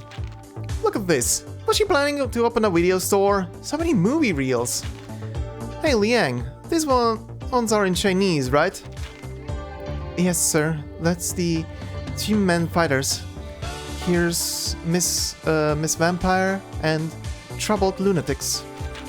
Classic Hong Kong films, but it's unclear if these were Loggerhead's collection or gifts from director Noir. Are these actual movies? I'm wondering right now. Are these actual Chinese movies? Good grief, do we need to watch all of these?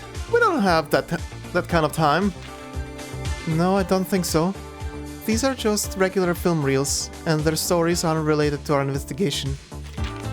Huh, I almost forgot you used to sneak around and watch movies behind your parents' backs. Your knowledge is broader than I thought.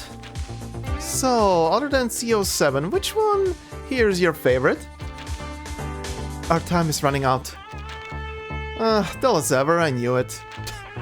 But if we wrap this up quick, you should watch Miss Vampire. It's a hallmark of Hong Kong Arcanum films.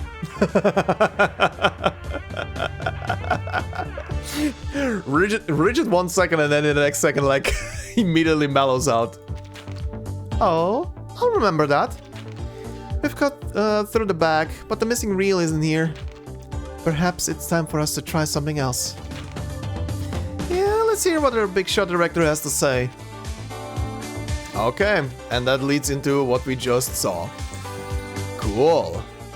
Oh, stage 11. This one has difficulties. I'm guessing a mini boss sort of deal. Hey, Kalefe? The hell? Don't speak, don't blink, don't fidget, and definitely don't sneeze. Uh-huh.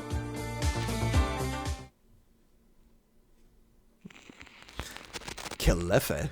Is that a name of someone? Or is that an I mean, I think it's a name, considering it's written bold. The first letter. You mean to say that you're a stunt woman? Seriously? Noir chuckles and shakes her head before turning her wheelchair in disinterest. Thank you, officer. Well, judging by your uniform, you're from the Vigils Bureau, aren't you? I appreciate the gesture. It's true that we may be able to attract more viewers if we have a Vigil on the cast list. But filmmaking isn't as easy as you think. Maybe I can fit you in next time. Rejection. But refusal is not an option in this operation. With movies, especially yours. I'm actually a big fan. And I saw the performance just now. Not to be rude or anything, but I think I can handle the stunt. For the betterment of the movie. That's what Miss Latham said you were after. Is that right? Her words stir up a storm. What? Does she even know what she's talking about? That's some pretty big talk. Even Noir can't help but let out an amused chuckle at Liang's words. Even so, her wheelchair comes to a stop. That's true. But are you certain that you'll make my movie better? Yes. Yes. Thanks. To be honest, no. Liang knows that filmmaking is far more complex than it appears. Her answer is far from the truth. But if she's going to uncover the truth, she has to act the part.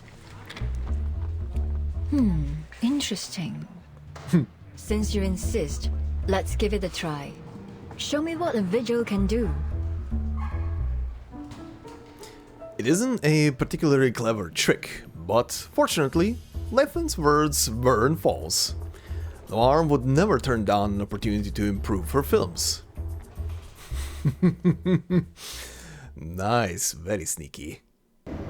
Oh, immediately into combat, okay. That was quick. What are we doing? Excuse me. Excuse me, Arnold.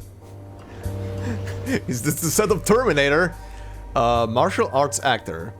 No. Oh, they have no actual, like, flavor text aside of what their skills do. Okay. But this guy has film crew cinematographer.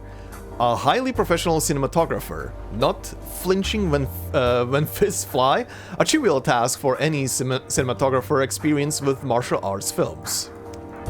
Okay. Program activated. They really just look like like Arnold in the first Terminator. Listen up.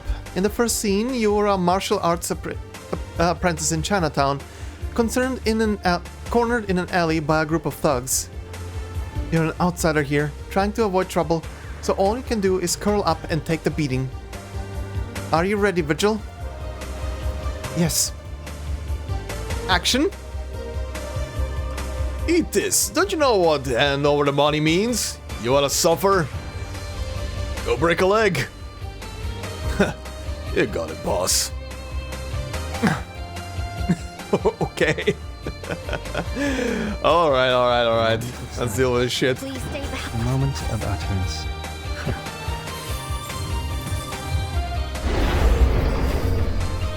Learn from silence.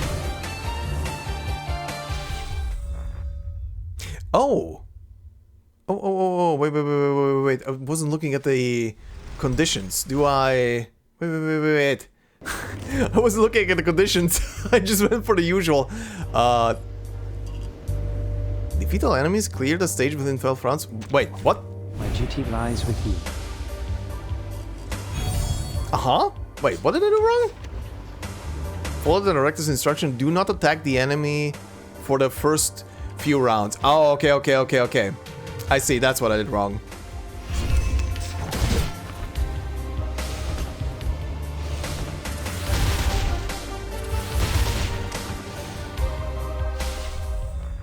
Okay, that's gonna be a problem. I do need to take Lucy out. The moment they started auto-dying. Oh no. God damn it, Lucy. Alright, need to take her out. Good. Second scene. You've had enough. You're humiliated and furious, ready to fight back. Get it together, no more looking weak. Show me your anger. Now you got up from the ground, not to prove yourself, but to tell them that whatever you've lost, you're taking it back. Action? Boss, she's setting up again. What are you afraid of? She's just a crippled runt. About that. About that. The moment of silence. Love. Thunder. Please lend me We your walk power. in long nights. Flee, mortals! I don't want... Good God. She's gonna kill someone! Don't bite off more than you can chew. Cut! Victory secure. I should excuse myself. This entire thing was so scuffed right now. Bravo! Thanks.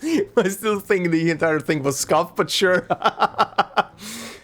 Exactly as you claimed. No, even better. Really spectacular work. A perfect take. You sure?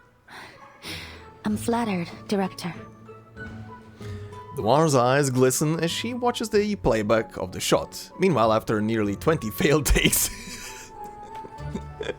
Liang returns to the dressing room, her costume drenched in sweat.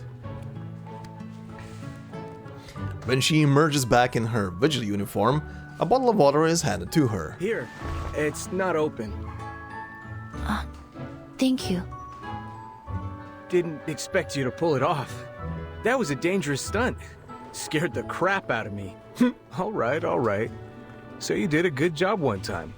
But let me tell you, it takes a lot more than that to win recognition in this industry.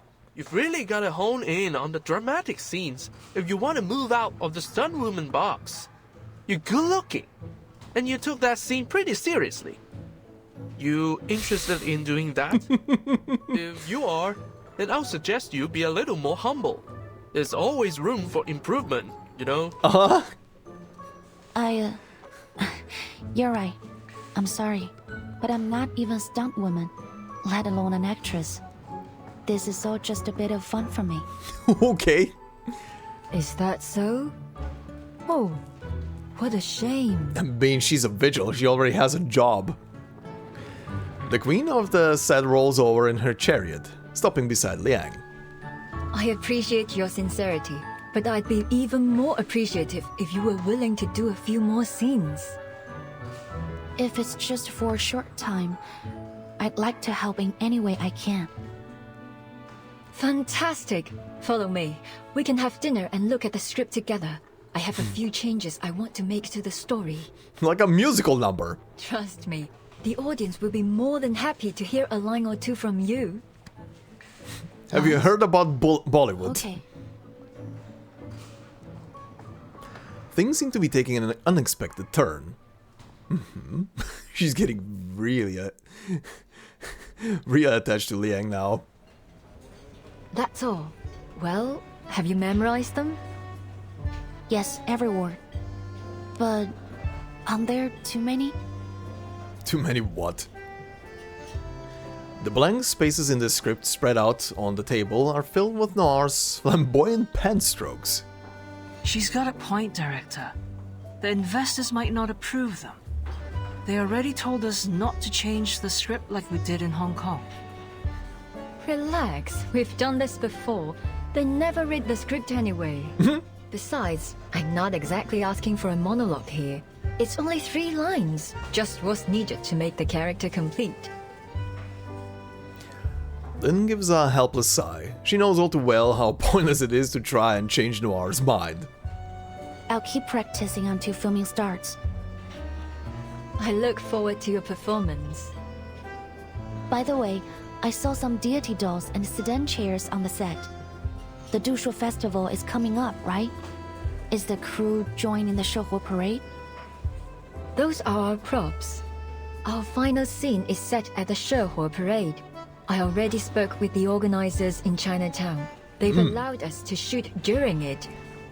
Ah, interesting, okay. Really? The last CO7 movie ended with the Shehuo parade too. Coincidence? Noir's eyes light up. She smiles. Good memory. Looks like you meant it when you said you were a big fan. Oh yeah. The restaurant owner serves their meal, pausing their script discussion for the time being. Noir and her assistant pick up their chopsticks, but Loggerhead remains still. So, did you find anything? Is this the right moment to ask this? You said that your beastie friend could detect things tainted with evil, right? So, did it sense anything wrong with the director? While Loggerhead speaks in a hushed tone, the conspicuousness of her head makes talking in secret a near impossible task. Feeling Noir and Lynn's subtle glances, Liang squirms in her seat. No, but that doesn't mean... Yes! I told you she'd never do that! Oh boy, please keep quiet. Hey! She can hear you, you know? The situation is already beyond repair. Yep, god damn it. I'd never do what?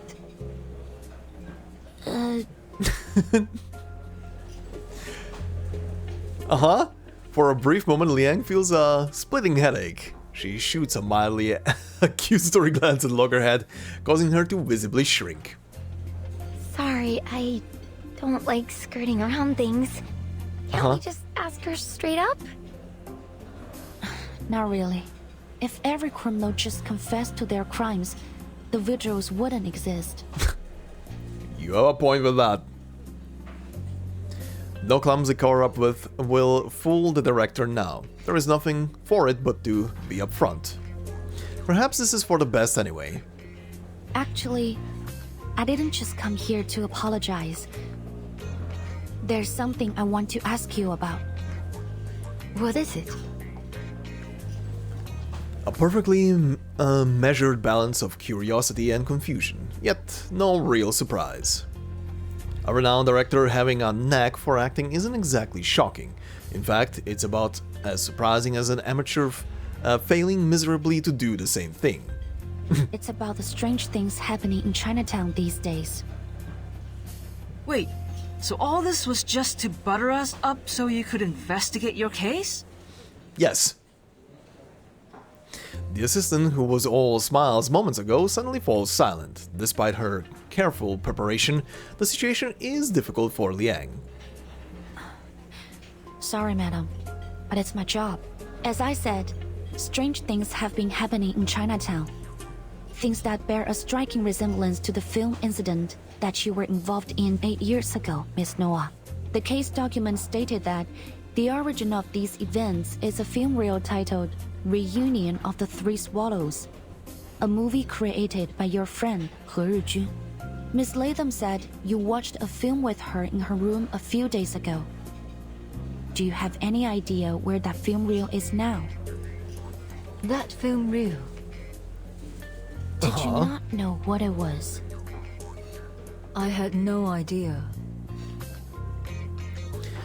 Okay, Nora's expression darkens. Clearly, she's realized why Liang has brought up the film reel. That film we watched together. Well, to put it mildly, it had nothing of interest. It didn't seem to have any semblance of a story, even. It couldn't have been one of Teresa's. Liang recalls that the archive on reunion of the Three Swallows cited Teresa as the English name of its creator. I forgot, she literally just said something. I can't. I don't want to butcher it right now. Noir and Ha had been friends since their days studying abroad, and it seems Noir still uses that name even now. Rumors, investigation reports, and speculations flickered through Liang's mind, but seeing the somber look on the woman before her, she decides to set them aside for now. Maybe the original content has been contaminated. According to the Foundation's records, the film reel has 2 abilities: play and record. Huh. The play ability allows it to conjure its contents into reality in a form similar to a movie image, which accounts for the hallucinations and phantoms the victims mentioned. Okay. The record ability captures the souls of those in the same effective range as play, and the victims lose a part of themselves, like their sanity or their memories. The case document doesn't mention anything about contamination, but my guess is that the souls recorded by the film have polluted the original content of the film. Okay, that's interesting. Shame on them. Whoever's behind this. Noir mutters a curse, and both she and Liang fall into silence. Meanwhile, Lin and Loggerhead look utterly lost. Wait. What are you talking about? Can you explain it to me simply, please? Miss Noah didn't know that that film was a reunion of the Three Swallows. So naturally, she didn't take it. I think she's telling the truth. Really? That's great news! No one responds. Loggerhead looks around and slowly lowers the arm she raised in premature celebration. Oh, right. The film's still missing, so it's not great news. Yep, one good news, she didn't take it. One bad news, we still don't know where it is. But at least Noir wasn't up to something when she made friends with me, right? That's definitely good news for me. She turns to Noir. That means we're still friends. And friends help each other. Liang said that the film reel could cause some problems for you. Let me help you find it. I'll catch that thief and take the film back to the ACD. Then you'll be safe. I'll clear my name, and the problems in Chinatown will be solved. That's 3 birds with 1 stone. Genius, right? Sure. You know, Miss Latham, this is what I like about you. You always speak your mind. Her eyes squint a little as she curves her mouth into an unexpectedly gentle smile. Our relationships are so complex, aren't they? That's what makes them so intriguing, captivating, really. A constant source of inspiration. But sometimes I feel that life is better kept simple. Wouldn't you agree, Miss Vigil?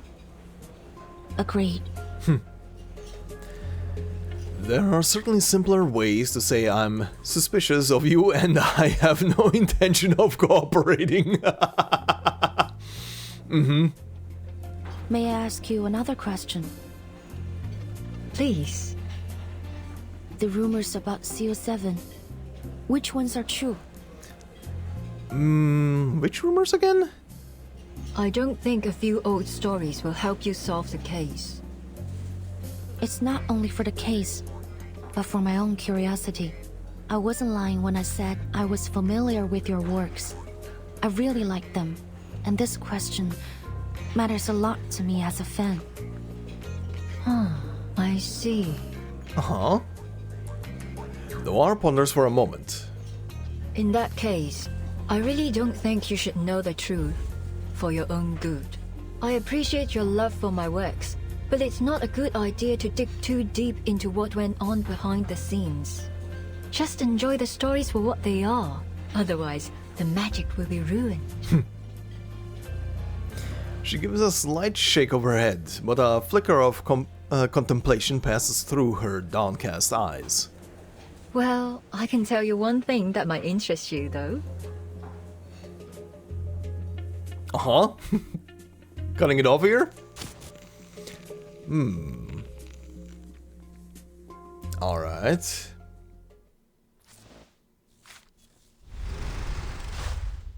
Anything popping up? No? Okay, cool. Alright, before I continue with this, I'm gonna do the difficulty stages for number 11 quick. Alright, that is done. Let's continue. Mousetrap. Oh, this is a shady alley. Who the shit is this guy? This guy has a knife. When the nose catches the scent of the cheese, that's when the tail gives it away. Okay.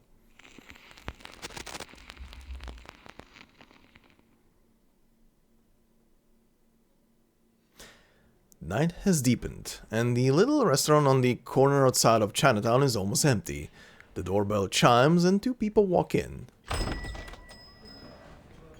Scott and Soul Officer, over here. Tall officer. Again, it's Poitier. Have you seriously already forgotten my name? It's only been 3 hours. Well, she works in threes. A lawyer has called the two newcomers take a seat at her and Liang's table. What's your status? Couldn't find anything useful. Sorry. I already asked the investigators who came with me to track down the other missing items. You know, to cover up for Loggerhead, but so far they haven't found anything. As for the person who stole the item, I haven't a clue. Well, at least there haven't been any reports of arcane explosions or earthquakes. No news is good news, right?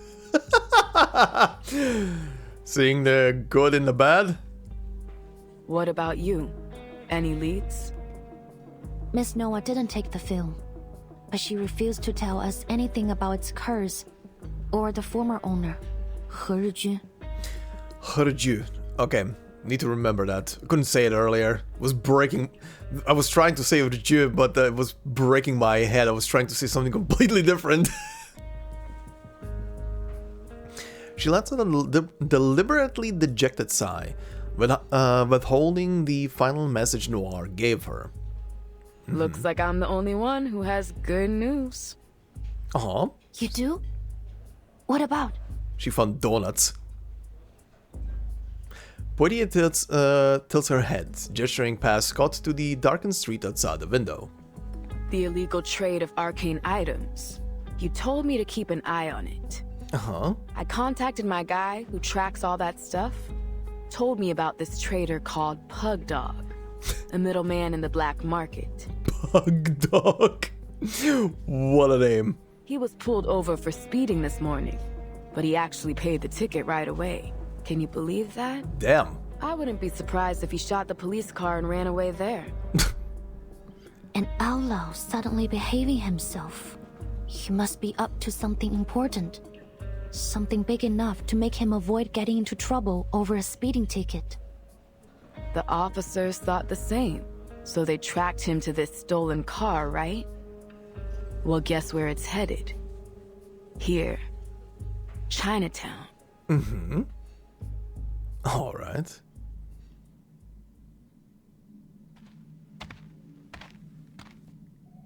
Okay, for a second I thought that sound is in-game. That was a plane outside. Jesus. Oh god, who do you remind me of? He reminds me of an actor right now. Can't remember. A man with a deep, jagged scar across his brow saunters under the moonlight. At last, he stops, slipping into a darkened alleyway.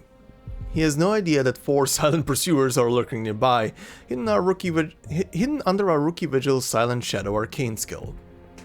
What's he doing? Waiting for someone's my guess. A middleman for the arcane black market. So he probably has the cursed film. And now he's planning to sell it to someone. We should get him now, before the film's sold off. Come on, this is our chance. Damn, Scott is eager. Wait a minute, Scott. Liang claps a hand over her mouth just in time, muffling her outburst. Shh. Someone's coming. There's the wheelchair sound. From the depths of the shadows, a figure emerges. Not walking toward Pug Dog, but riding something, perhaps a wheelchair. Good evening, sir. I hope I didn't keep you too long. You got the dough? Of course. The plane sound right now is actually real. Sorry. Noir pulls a rectangular object from her coat. It's an envelope. Looks pretty thick. Money? Poitier is right. Pugdog takes the envelope and pulls a handful of bills from it before nodding in satisfaction. All here. Don't you worry, alright? You can trust me. Everyone in LA knows Pugdog. Nice. He stuffs the bulging envelope into his pocket before pulling an item from his jacket. Here's your stuff. Okay. I'm gonna go on a limb here and I'm gonna say that she is using whatever shady underground contacts she has right now to get her hands on the film roll to get it back. To maybe help out everybody. The item cuts an arc through the darkness, landing precisely in Noir's waiting hands. Ha! I like customers like you. Generous and to the point. Alright, I'm out of here. Pleasure doing business with you. And hey, feel free to call me again. Why does he have almost like a Brooklyn accent? He scans the area before turning back to Noir, lowering his voice. Seeing as you're a good customer of mine, here's a bit of advice. Watch your back on the way out of here. Oh, did he notice the group? What do you mean? But Noir doesn't get the chance to press further. The moment has come. Liang strides out from the shadows. Sorry to interrupt. Damn. Neither one of you will be making your own way home. Miss Noah, Puddock. I'm afraid you'll be coming to the Arcane Affairs office with me. Fucking cop! Oh! Zap zap! You are not escaping. Or are we fighting? Pugdog, an experienced black market intermediary, finding the best Arcanum artifacts for buyers and securing the most generous buyers for artifacts. That's his speciality. Alrighty. My duty lies with you. Damn. That's a knife.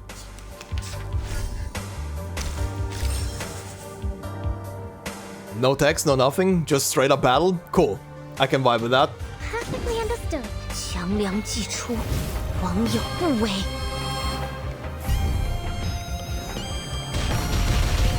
Stomp. Still alive. There we go. Our courage and determination brought us victory. Sure, you did Everyone, you have my respect. Everyone, you did a good job. I'm gonna go back to my drink. Also, I keep forgetting to say I don't have sideshoe yet equipped, proper sideshoe equipped yet on Liang. I'm waiting until I get to do her story to get her proper one. Ow! Easy! Easy! Shut up and stay down! Pugdog's attempts to fight back have been utterly useless. Miss Noah, could you show me what he gave you? Go ahead. She hands a dusty grey box to Liang. Yep, there's the film. I was right. Inside is an ordinary looking film reel, but Liang can feel the vessel containing Qingling's growing warm. Wait, but Liang can feel the vessel containing Qingling's growing warm against her skin. Super 8mm. This must be it. Reunion of the Three Swallows. He Zhijun's final work. The culprit behind the strange happenings in Chinatown. Yet for now it lies quietly in her grasp, docile and unthreatening. Well, that was easier than expected. Half a day and we've already tracked it down. Now all we gotta do is stop it from doing its arcanemy thing. But how? Smash it? I don't think that's a good solution here. Before Liang can respond, Noir voices a polite opposition. I don't think that's a good idea. I have to admit, Miss Noah's right. Arcane items need to be handled with the utmost care. No one knows what will happen once it's broken. We could make things worse.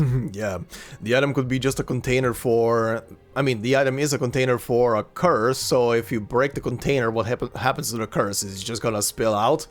Is it gonna fizzle out, or is it gonna just wander off into the next object? Fine. Let's take these two back to the office first. On your feet, tough guy. We gotta go. Ugh. Damn it! How'd you find me? Some asshole sell me out? Pugdog is yanked up from the ground. He reluctantly follows Poitier, grumbling and cursing under his breath.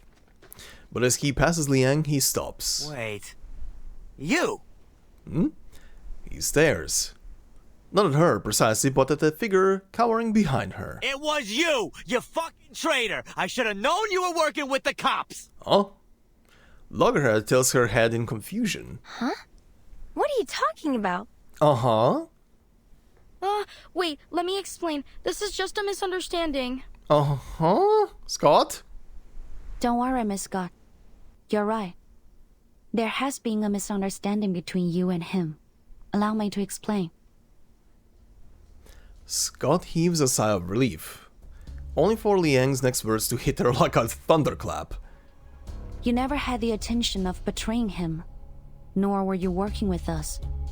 You simply gave him the item you wanted to sell. That's it. Uh-huh. Oh, so Scott sold the item.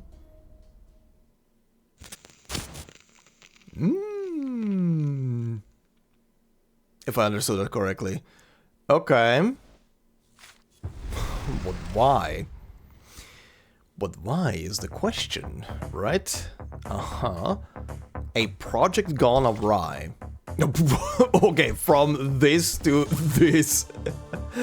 Okay, everybody's present. Plans account for everything except the unexpected, which never fails to arrive. Uh-huh.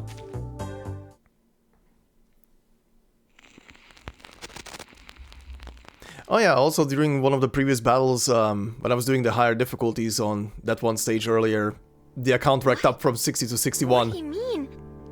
It's nice. Loggerhead turns to her friend, then to Pugdog, then back to Liang. She remains totally expressionless. The truth was always there, hidden beneath the lies and distractions. All you have to do is whittle them down, one by one. The probable cause of the events in Chinatown is the reunion of the Three Swallows film reel, and apparently, Miss Noah has a history with it. Yeah? And yet the specifics of this history remain unclear. Liang glances at Noir only to be met with her signature unreadable smile. But Miss Noah doesn't have anything to do with the Foundation. There's no way she could sneak into the ACD and steal the film. Yeah. The same goes for this gentleman or any other outsider. So, the thief who wants Miss Latham to take the fall must work for the Foundation. In fact, since they stole the item without being noticed, they probably work for the ACD, and they must be close to Miss Latham to know enough about her amnesia to be able to take advantage of it. Okay. But lots of people at the ACD know about my condition. You can't pin it on Scott just from that. For the first time, the ever-cheerful loggerhead takes on a harsh, indigent tone. She stamps her foot and turns to her friend. That's way too harsh, right, Scott? Right? Also, this just reminded me, considering Matilda is also here, is she not... Don't give me an answer, by the way. Unless it happens in the next moment, of course, but is she not gonna appear in the story anymore? Was that just for a brief moment of, oh hey, she's also here? Scott, say something, will you? Okay, Scott. Heavy breathing, yeah. Get it together. Scott only stares at the floor as she tries to calm her quivering breath. How long have you known? Okay, for a second, I thought that the sound might have broken. I was like, wait, why is there no sound? There is a sentence. Scott has finally managed to force out a few words. Since Miss Latham said you were good friends, with all due respect, your plan was far from perfect. I knew it. You brought me along so this guy would call me out. Clever. After a long sigh, Scott lifts her head, speaking with a resigned kind of ease. You're right. I messed up. My plan was far from perfect because, well, I couldn't stick to the so-called plan since the very beginning. Damn, she sounds so arrogant right now. I didn't know the Foundation was already investigating the theft until after I'd hidden the items in Loggerhead's room. Then I had no choice but to use this idiot as the scapegoat. I never thought she'd accidentally bring the film to LA, or that I'd be ordered to investigate the case. I got in touch with this guy a long time ago, and the trade site happened to be in LA too. So, my plan was to get the film back and sell it right afterwards. But things didn't go as smoothly as I thought. I shouldn't have gotten greedy, or been so nice to this dummy. Wow.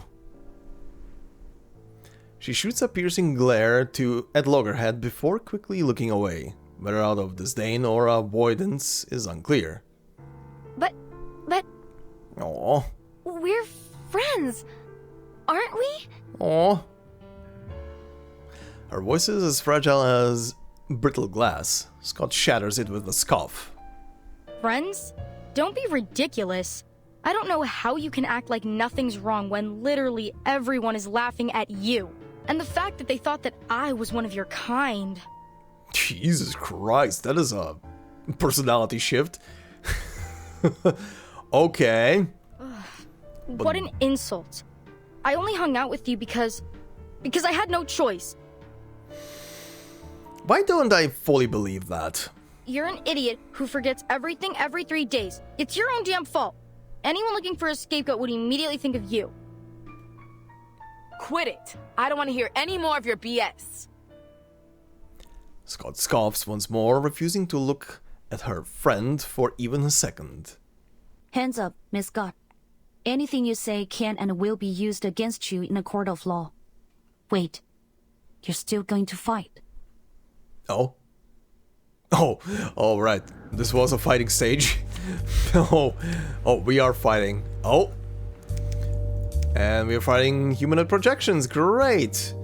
Scott, a thief caught red-handed. A plan full of holes and a heart led astray. But yeah, the question is now why?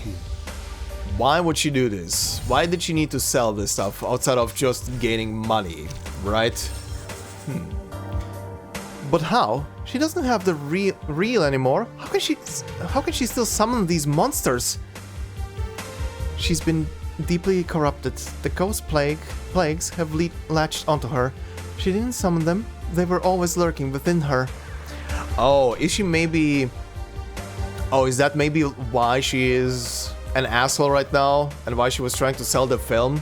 Like she's being influenced by the film? Led astray, essentially? Get away! Stay back! This isn't over! I haven't made her acknowledge me. I still have a plan. I still... Her mind is starting to unravel already. Poitier, we have to take her down. Okay, I see.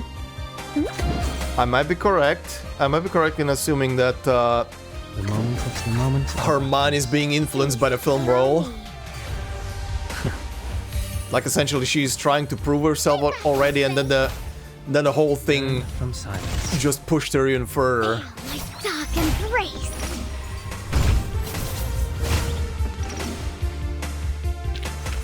Our courage and determination brought us victory. Good God, my Everyone. dude. Sure, yes. At last, Scott gives up her resistance. Liang pushes her toward Poitier's patrol car parked around the corner. As they're about to step out of the alley, Loggerhead calls out. Wait, Scott! I have to know, why did you steal from the Foundation? Does it matter? Damn, the attitude. Scott turns back, laughing coldly in disbelief. Would you feel better if I had a reason? Oh, please. Your ignorant, stupid little brain makes me sick. Holy shit, Scott. It was for the money, of course. Okay. And to prove to the others that I'm not a bloody fool like you. Okay. Imagine the shock on their faces when they discovered that I did what none of them could. Those so-called unbreakable arcane security skills were easy to deal with as long as As long as you what? Uh-huh. What, you realizing what you did just now? Her words trail off, and a puzzled expression crosses her face. You what? How did you bypass the Foundation security? I don't remember. That's weird. How could I forget? All I remember is that an office lady talked to me in the corridor. Uh-huh. An office lady? When? What did you talk about? Flashback, sorta? She showed me something. It was a bit dazzling, but very beautiful. It was... Oh, right! It was a...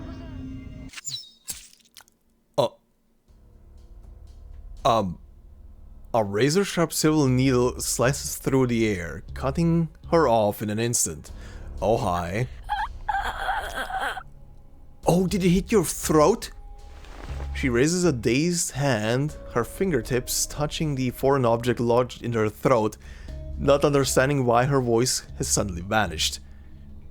By the time she's realized she can no longer breathe, her eyes roll back and she falls to the ground. What the shit? Silence falls in the starlit alley. Then another flash of silver whistles by.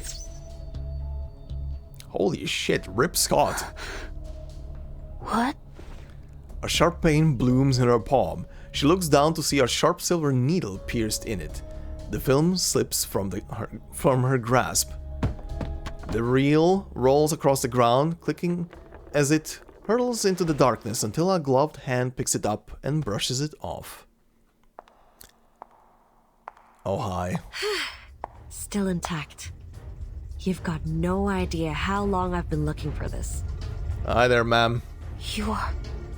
Hey there, kid. We meet again.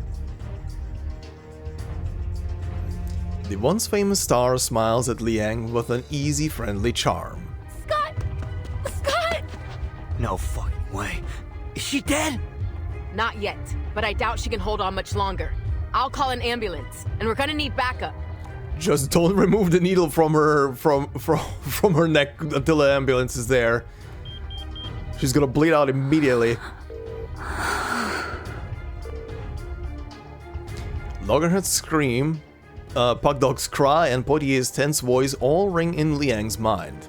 Liang's rationality has already grasped the reality of the situation, but her emotions are refusing to let her shape the conclusion into clear words. Why are you doing this? When Loggerhead posed a similar question to Scott, Liang had questioned the inquiry. There is no need to ask why evil chooses to do evil. What's wrong is wrong, evil must be eradicated. Ghost plagues must be purged. That was the doctrine drilled into Liang since childhood. But now she finds herself forced to ask the same thing. Tell me. I need a reason. It's my old friend that you should be asking. Your old friend? Liang watches as Quixing's smile fades and her face turns steely. Long time no see, Nor. Okay. Yeah, it's been a while. The last time we saw each other was in front of her grave, if memory serves. We really should keep in touch more often. Oh yeah, that was the thing that she was mentioning earlier. Someone passing away. Right. The air in the alley is sharp as a needle. Noir continues to smile, but a wariness lurks behind her eyes. But you've gone too far this time, my friend. She glances at Scott's fallen body and gently shakes her head. This isn't part of our story. This isn't a set, Director. It's not your call. She raises a hand and a flash of silver pierces through the darkness. Careful! Oh shit! Damn. She leaps forward, deflects the needles, and stands firm in front of the wheelchair. Quixing shows no surprise. She narrows her eyes a little, as if she foresaw this outcome. That's the spirit. This should be fun with you here, little Vigil. Let's all play our roles, shall we? Okay, so my assumption of Quixing being like the big... That was my assumption, that Quixing is kind of gonna be the big bad of this story towards its end.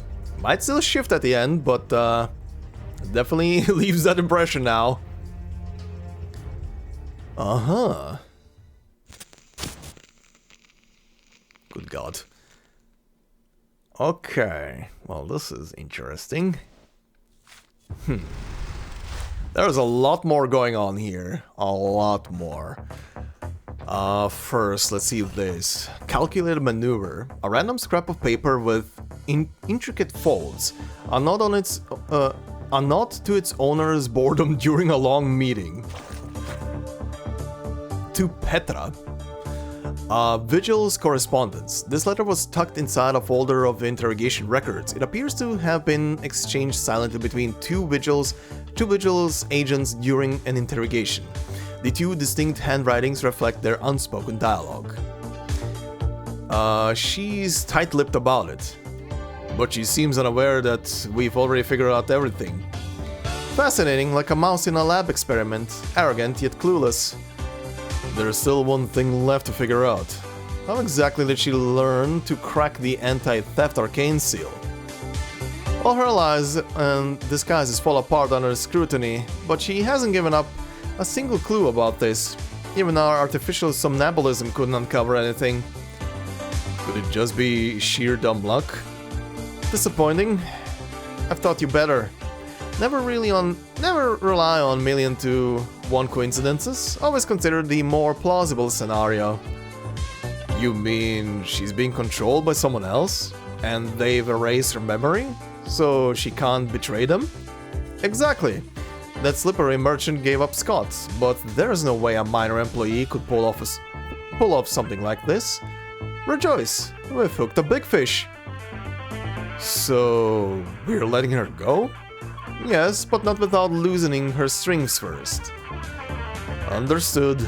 I'll notify Mr. Pedra.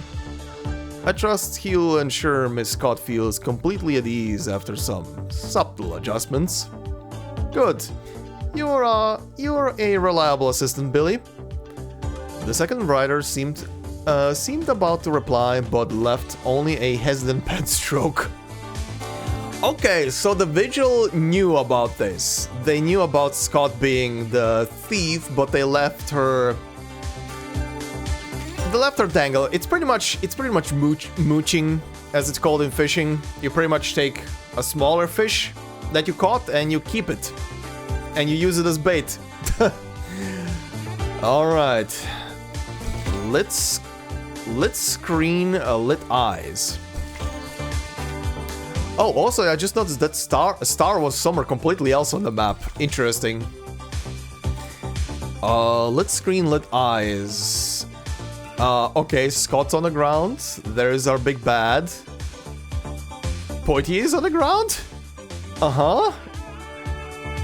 An empty heart and a pair of longing eyes. Oh boy.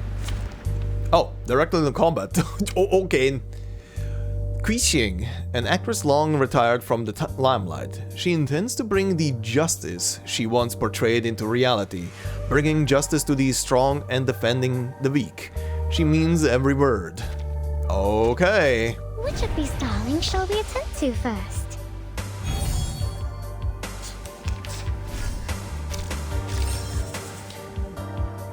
Good, very good. I've been waiting for this moment.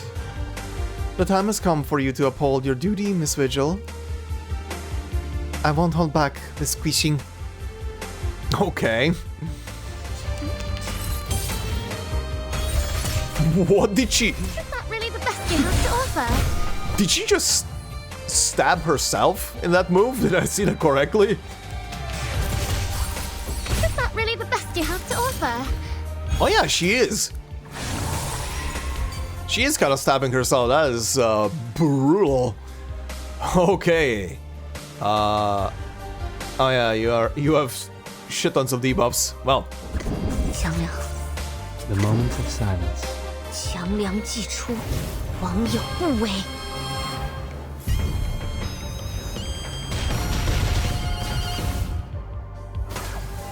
That was very little damage. I need to look at her, kid. No, wait. Don't let her guard down. Don't let your guard down, kid. She's not down yet. What? This power, it doesn't look like it's hers. Huh. Oh? Our courage and determination. Yes, thank you. What? Okay. So she's borrowing on someone's power? Or maybe she's even being controlled by someone. The hell? I thought movie stars were just empty suits. Another volley of silver needles streaks through the air, forcing Liang and Poitier back. Qixing stands at the center of the alley. Though seemingly trapped between Liang and Poitier, she skillfully uses their positioning to her advantage.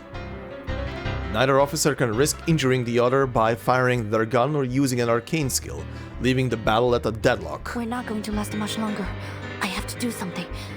Poitier, cover me! 强梁既出，王有不为。 With the ritual vessel of... Jesus Christ, why is my mind... Tuing Liang in her mind, Liang recites the ancient incantation, each syllable clear and deliberate. Oh, that is our reaction to it. Qixing looks momentarily stunned. This is the beginning of an incantation. Liang knows that more silver needles could come flying at her at any moment. For a brief moment, hesitation creeps over her.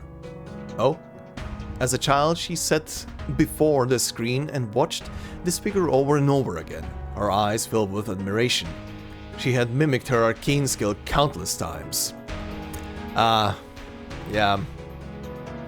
She's basically attacking her role model. That is gonna be hard. But she never imagined that one day those dazzling silver needles would be aimed at her. Yet she still speaks the final words of the incantation. With these words, an ancient contract will be upheld, and the Xiandao beast will be called upon to devour all evil, as is her right as a descendant of the Liang family. But nothing happens, huh? At least that's what's supposed to happen. What? But the alley remains as empty as it was before. Hey! Rookie, watch out! Ow! Someone pushes her aside. She hits the ground hard. A flash of silver, the sound of shouting. Then blood. A body falling. A sticky sensation. warmth, chaos. The events that follow are hazy in Liang's memory. Uh-huh. 时辰还没到，站稳。 Oh, a memory playing out, huh? Okay. I mean, judging by how the little peons were arranged, that was Poitier going down then. Oh boy. Training isn't over. Stand firm. A sharp reprimand shatters her haze, pulling her back to focus. That's a memory of your youth. A familiar courtyard, a man with a familiar face. In front of him, a little girl stands in horse stance, sweat rolling down her forehead. Her legs are trembling. Yet the man's ebony ruler comes down mercilessly on the girl's shoulder. 不像样，和你讲了多少次，要沉肩坠肘，心静体松。 Wrong. Shoulders and elbows down. Relax your body and mind. How many times do I have to repeat myself? Two small heads peek over the courtyard wall, giggling and whispering to each other. 看，他就要撑不住了。 Look, she's gonna fall any second. 活该，谁叫他向老师告密的？ That's what she gets for saying that to the teacher. The boy makes a goofy face at the girl holding the stance. The girl, already exhausted, finally loses her balance and collapses to the ground. 疏于练功，三心二用，你看看你怠惰了多少！以这样的体魄，强梁又如何能服从你？ You don't come to training, you're distracted, and you're lazy. How could Queen Liang obey such an undisciplined master? 继续站，我等一会儿过来检查。扎不稳马步，今天晚上就不要吃饭了。 Get up, I'll come back later. If you can't do it by sundown, there will be no dinner tonight. The man, her father, shakes his head in disappointment and walks away, leaving the girl gasping for breath on the ground. 走吧走吧，没意思，他又要站一天了。哎，要不要去录像厅？ Let's go. She'll be there all day. Wanna go to the theater? 好呀，去街角那家吧。今天他们家放神秘警探C07。Sure. The one on the corner is playing Detective C07 today. The children hop down from the wall, laughing as they scurry off. 我也想去录像厅。 Theater? I want to go too. No one hears her voice. Oh. No one but herself. I remember it now. I hated Qiangliang when I was little. Yeah. There's probably some childhood resentment towards Queen Liang. Father was always trying to teach me something about the 12 Zhenzi, the master of Qiangliang, fighting the wicked and dispelling evil, fulfilling the duty of my inheritance. I was only a child. It was all too difficult for me to understand. The other kids hated me. I was a traitor, a class president who took the side of the adults and enforced the rules. They'd all hang out and have fun together, while I was left alone. I envied them. Their lives were simple. I wanted that. Yeah. 一角，两角，五角。 1 cent, 2 cents, 5. Her piggy bank lies smashed on the ground as she picks through the shards to count every coin. Amidst the broken porcelain, half of a shattered face stares up at her innocently. 对不起，小猪。 I'm sorry, Piggy. She gently brushes her fingers over its face in a gesture of comfort, or farewell. Aww.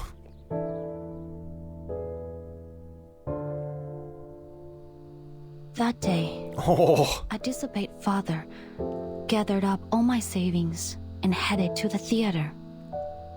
Oh, she was alone. That was the first time I watched Detective C07. It was amazing, but I knew it was just fiction. Just an escape. It wouldn't change anything in my real life. Once the movie was over, I'd have to go back to the same home I had just left. I didn't want to leave. So I stayed in my seat for the closing credits. But the lights didn't come on when the credits ended. Rather, the silver screen lit up again and played something. Oh?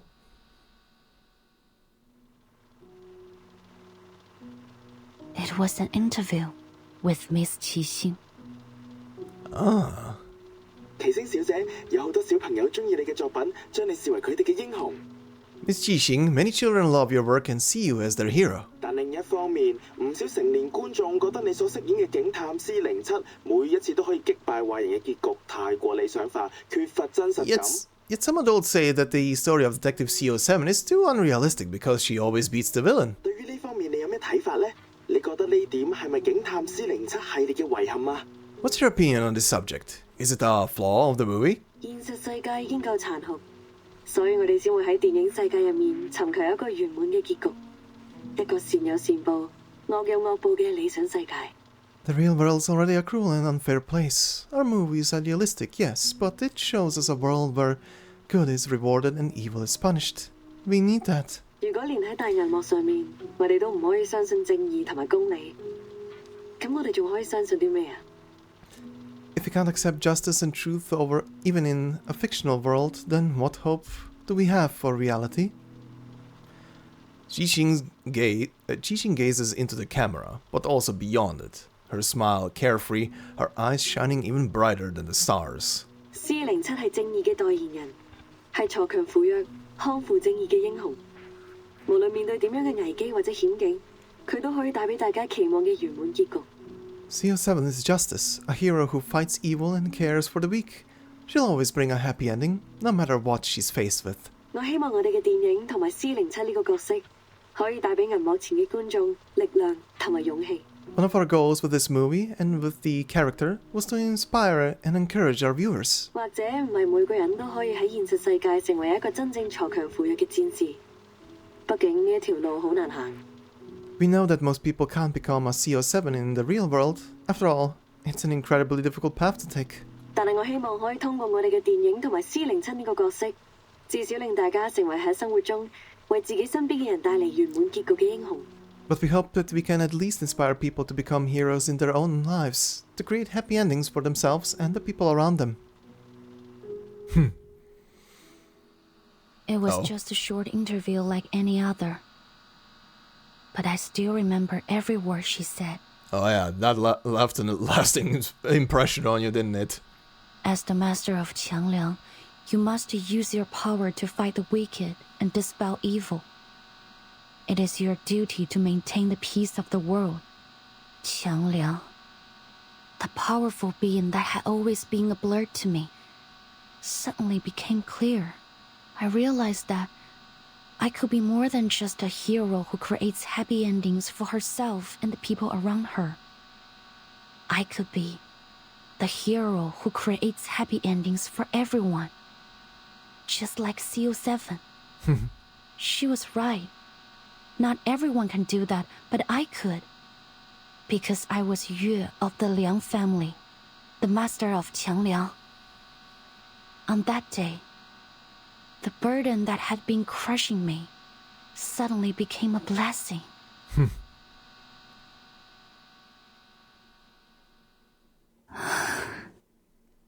Now back to present. So, what went wrong? You hesitated, and the beastie probably felt that. The image fades as another silver flash brings her back to reality.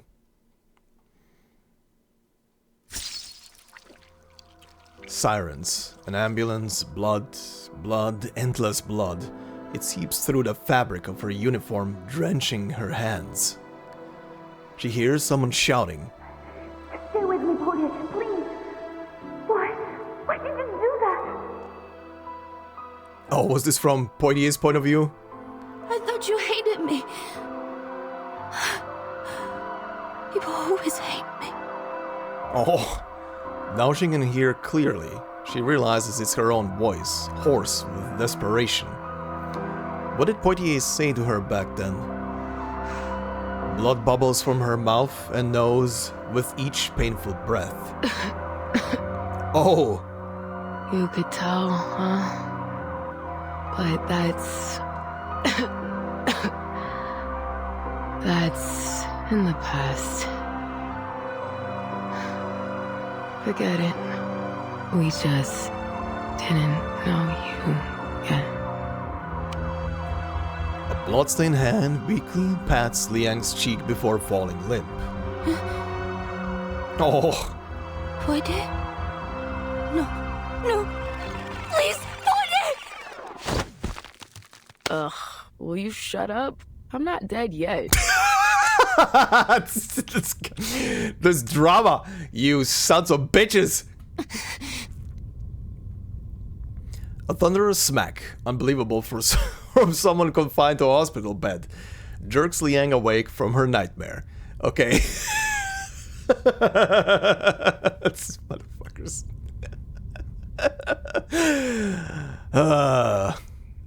Liang's head throbs. Dazed, she looks around, taking in the sterile white of the hospital room and the irritated face of her instructor. The hell are you doing sleeping on my thigh, huh? My leg's gone numb. And clean up the drool on your chin. What? I'm sorry. Just kidding, boo. You're not drooling. All right, turn on the TV for me. I was bored out of my mind waiting for you to wake up. No. The misdirection, you assholes! I guess the other question is now, did Scott make it? Oh, another conch, another conversation. Syncing up. Welcome to the arcade restaurant. May I take your order?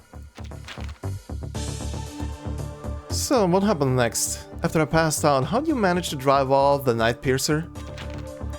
We didn't drive her off. She left when she heard the sirens from the reinforcements you called. Chief Eldon arrived. Director Noir used arcane skills to control her puppets and guide them to you. That allowed the medics to reach you and Miss Scott in time to get you to the hospital. Okay, Scott is alive. So that we owe her a big thank you. Sorry, Miss Poitier. I couldn't stop Miss Xixing. She took the reunion of the Three Swallows. This is all my fault. Don't beat yourself up, kid. No one expected the NIGHTPIERCER to show up like that. How are Scott and Pugdog holding up? Pugdog's been caught and is in custody. Miss Scott is stable after emergency treatment, but she hasn't regained consciousness yet. Doctors believe her coma, like those other victims, was caused by reunion of the Three Swallows. The department has officers guarding her, but until the case is solved, we can't expect her to provide any useful information. As for Director Noir, sorry, I should have informed you earlier. She's the one who tipped me off about the illegal arcane artifact deal. Ah. Though she participated in the deal, her honesty, cooperation, and her lawyer's efforts convinced the department not to pursue her case further. Typical of Hollywood. A director can go from criminal to collaborator with just a few words. We should talk to her again. About Miss Xixing and about the real. Maybe there's more she hasn't told us. There's definitely more she didn't tell us. But I think this will have to wait until next time. Okay, so we made it all the way to 15. I would say, considering only a couple of stages are left, I think with the next episode we could end the story then and wrap it up and see how it wraps up essentially.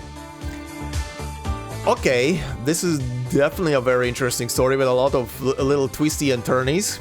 I didn't think Scott is gonna be the thief, to be honest, in the whole thing.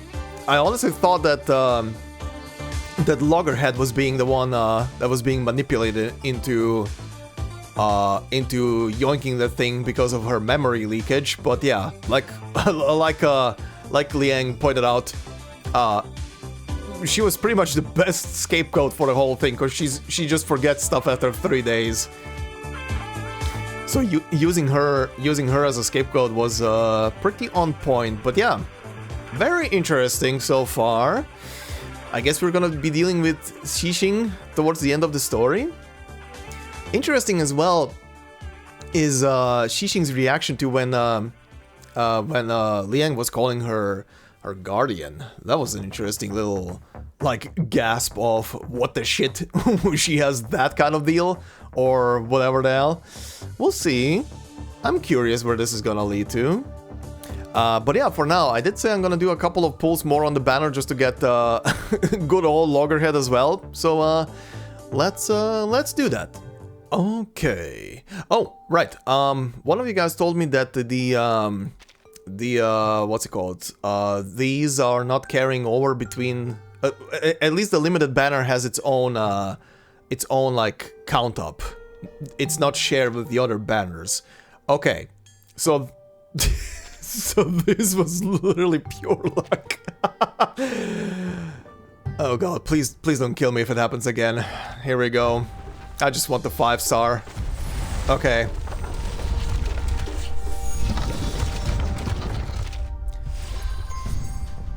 Okay, I think we got her. I don't... Yeah, she's planned, right? Yeah. So this is the suitcase. I always wanted to see it for myself. Oh, Timekeeper, do you think you could swing me a bigger room? Somewhere dark and dry, too. I have a lot of memory films to store, because I can't keep them in the Foundation's warehouse anymore. Oh my god. You need a lot of storage space. Can we upgrade you to flash memory? Alrighty. Well, I got her. That's now nice. I did say I want to try and see and go up to the next 6 stars, so let's see if we can get that. I do have a couple of pulls left. Let's see what happens.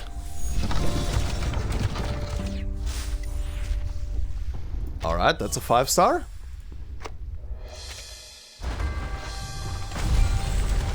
Okay. Okay. Well, that's early again. Well, that's early again, huh? Oh, that's a new 6-star. Beast. Oh, never mind. What is this place? Charmaine! How many of you am I gonna pull? You're gonna be maximum imprinted, buddy. Sure, let's do one more. But it's gonna be enough because I don't want to use the actual currency then. Oh, sweetheart. Interesting. I did get a copy of her very recently as well. Okay, that's enough. I would say that's enough. Even if she is getting a boost from her first imprint, I think I'm gonna leave it at that because I do want to pull on the next limited banner that's gonna come along. Very soon. I don't know when exactly, but I do want to pull on that banner as well, and it's probably gonna be using my regular currency then. But yeah. Anyway. This will be it for now. Luckily, for your guys' sanity, I didn't pull another Liang. Oh, you never know, it could still happen. Actually, it could still happen. I'm gonna do one more 10 pull when I get a couple more of... Actually, wait. Wait, what am I saying? I can, right? No, I'm missing one, and I already used... Yeah, okay. Actually, yeah, with the next episode, when it rolls around, I can do one more 10 pull. I don't want to dip into the actual currency even a bit. But yeah, anyway, that will be it for today. So, as always, thank you very much for watching. Hope you enjoyed. Next time around, then we're gonna be wrapping up the main portion of the story, and then after that we can dip into Liang's personal story and see what that is about. But yeah, until then, thank you very much. Hope you enjoyed. If you did so, please consider leaving a like. It would help out a lot. If you're new to the channel, consider subscribing. And of course, if you want to support me more directly, memberships are open. No video will be behind a membership, purely there for support and stuff. Thank you to all the members who are already doing so. Much appreciated, everyone. And yeah, hope you all have a fantastic day wherever you are, and I will see you in the next one. Until then, Bye-bye.